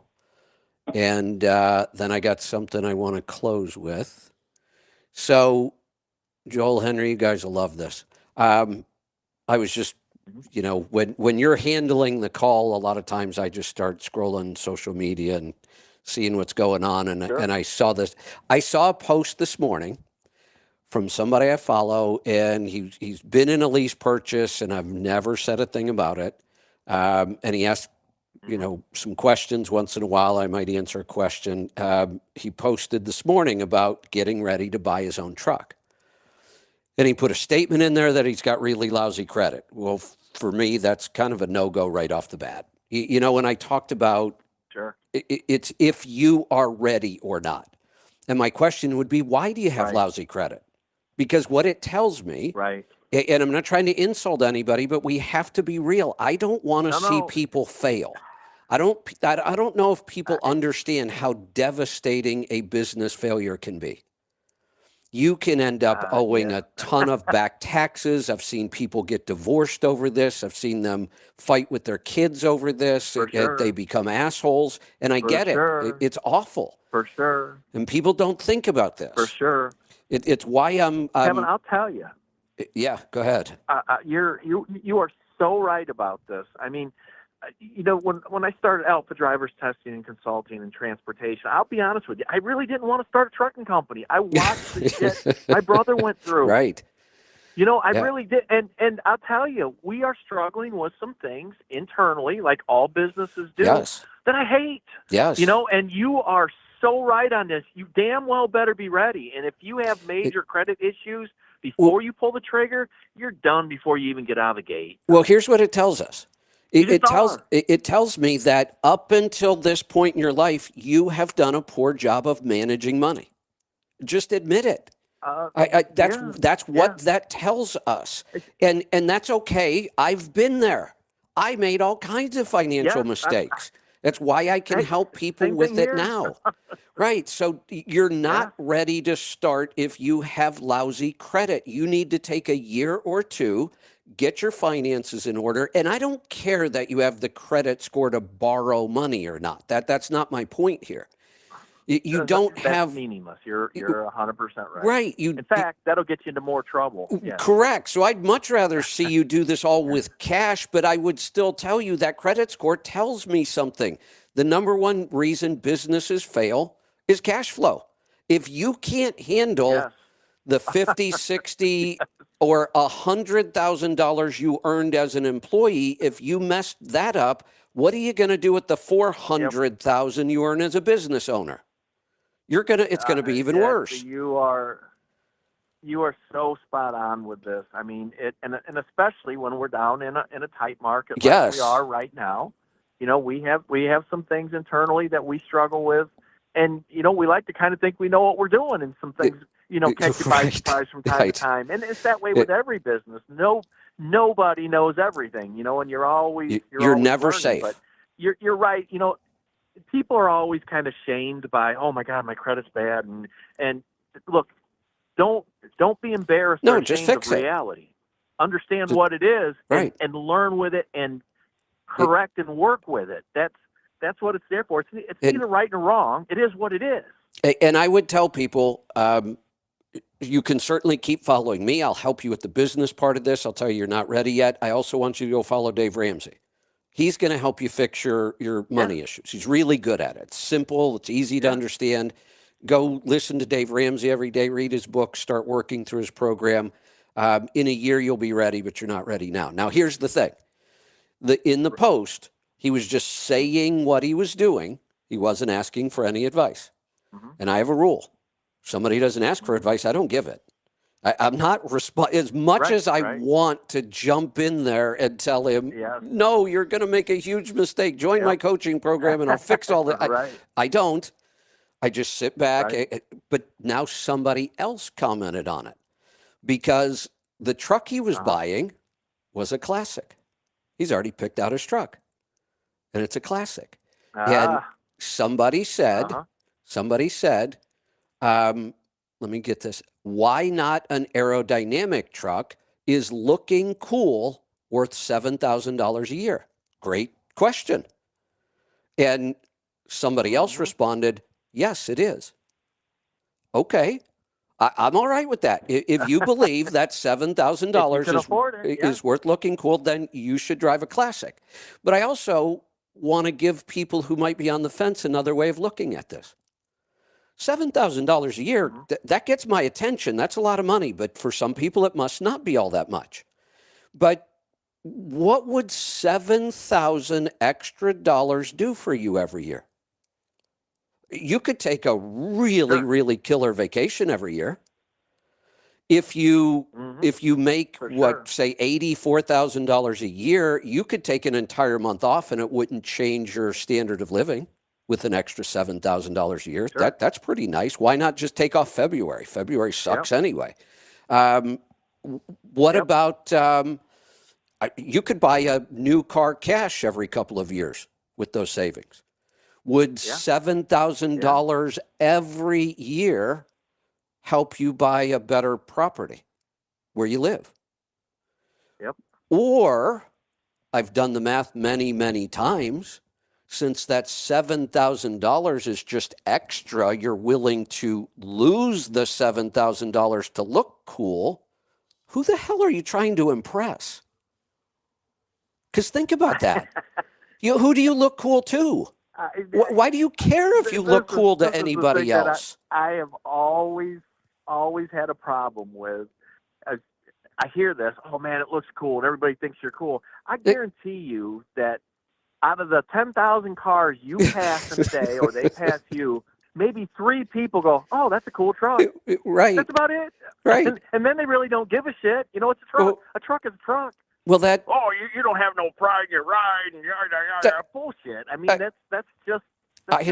So you know what? So here's my bank account rather than exactly. I just don't get it. So here's the big one. You know what? Here's the big one. Hold on, Henry. Chiming in before we end on this. Hold on. Let me finish with the big one. $7,000 a year invested in the S&P 500 over a 30-year career is $1.3 million in your retirement account. Who needs that? Yeah. Come on. You really need that much money, Kevin. You can fund your entire... And let's think about this. Today, I don't know if I can do this math in my head. Paper money. I might need to grab a calculator here real quick. 1.3, I got to put a lot of zeros on there because this is 1.3 million. 1.3 times 10 to the 7th. Now, what I was going to say is if you were retiring today with $1.3 million, all you have to do is stick it in a high-yield savings account right now, which are paying over 5%. Yep. Thank you. And you're looking at like $80,000 a year in income in your retirement without ever touching your principal. And also think about it this way for the I'm cooler than you crowd. So do you really think? And you know, I'm getting older, and back in the day, I had a pretty cool Peterbilt cab over. It was kind of a cool truck, a dumb truck, but it was a cool truck. I have never once had anybody come up to me go, "Oh man, I remember back in 1986, and you were in that badass cab over Peterbilt." Not a soul. There you go. Nobody gives a damn. Nobody gives a damn. Keychain and a pre-trip tool. I know. I have heard one reason why a classic would be just where better. I do the blog. I've heard one. And it doesn't apply to most people anyway. And you know what it is? They're easier to work on. Maybe, yeah. I mean, you could make that argument for sure. Right.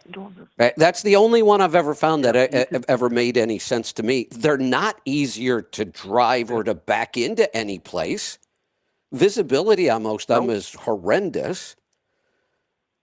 Yep. Interior space is horrendous. Yeah. Yeah, I've just never understood. It really just does come down to looking cool, I guess. But I've never understood. Who are you trying to look cool for? Why do you care about those people and what they think?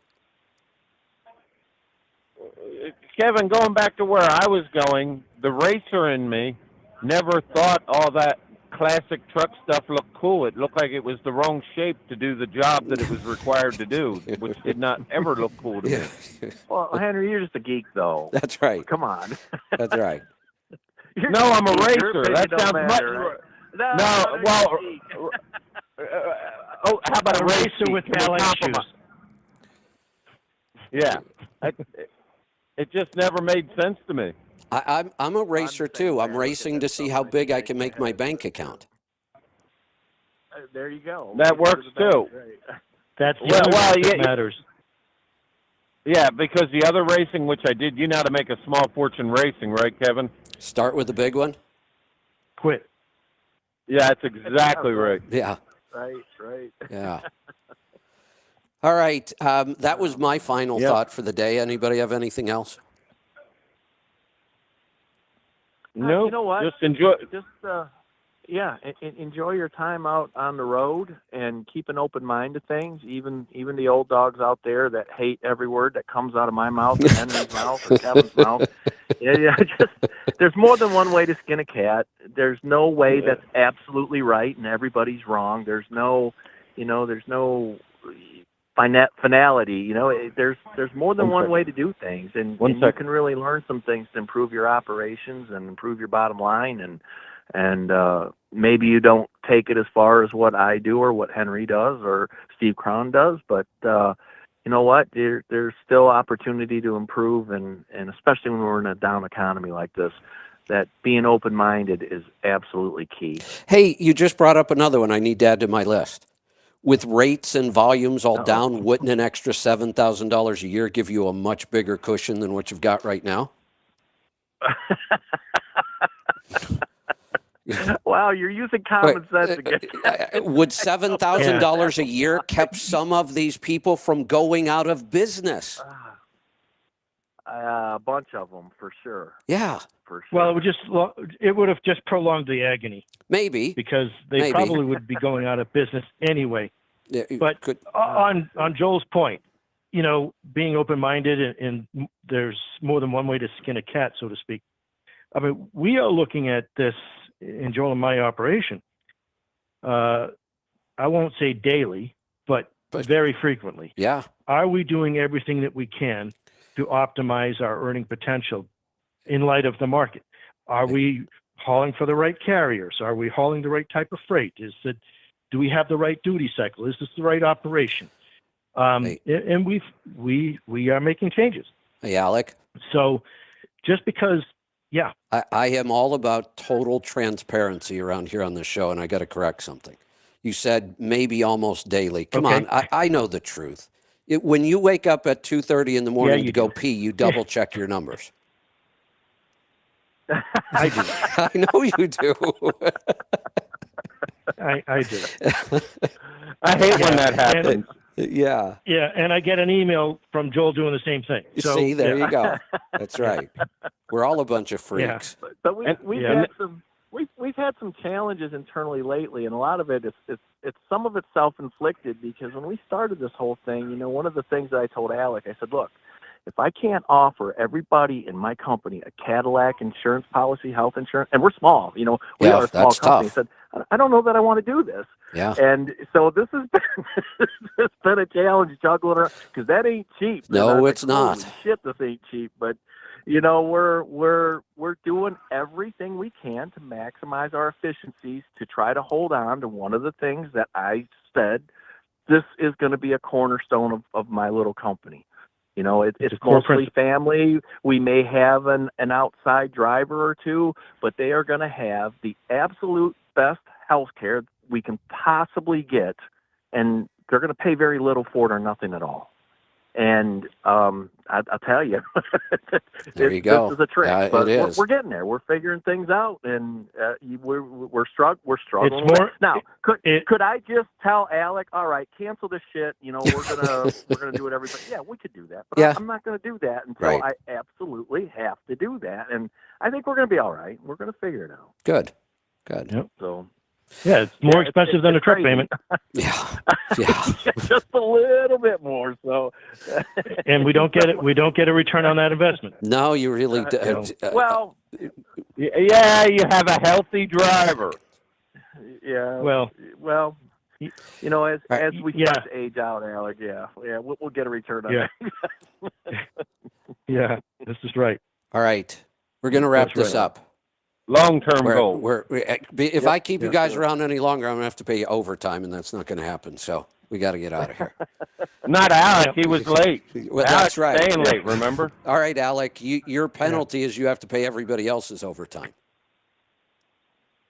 And truth and reality, Kevin, I was on part-time because I'm working a show at the same time. Is that like double brokering? Kind of, and every once in a while, Are you 1099? Every once in a while, you weren't muted, so we were listening to your conversation. All right. I was trying to be good with it. I know. Yeah. All right. Yep. Thank you guys, Hey, as Kevin, always. Yeah, go Just ahead. one other quick thought here. Yeah. Could you be a 1099 broker somehow? Where we could double broker loads and you could pay me on a 1099. We'll figure it out. Yeah, we can make Just that happen. wondered if that could be set Yeah. up. We can make All that right. happen. Something All to right. think about. All right. You guys have a great weekend and a great week. We'll see you back here next Friday. Don't forget your homework. Does everybody have their homework assignment? I already started mine, so I'm halfway there. I must have missed my homework assignment. I must have had somebody here. All right. So We'll fill you in. I'll give it to you real quick. You have to Google or search for, I don't use Google, but you have to search for Standout 2.0. It's a personality assessment, and you have to take the assessment and bring the results back to us on Friday, and we're going to talk about them. Got it? There you go. All right. We will see you all next week. Be safe. Awesome. Be profitable. Be fit and healthy. Always do the hard work and master the journey.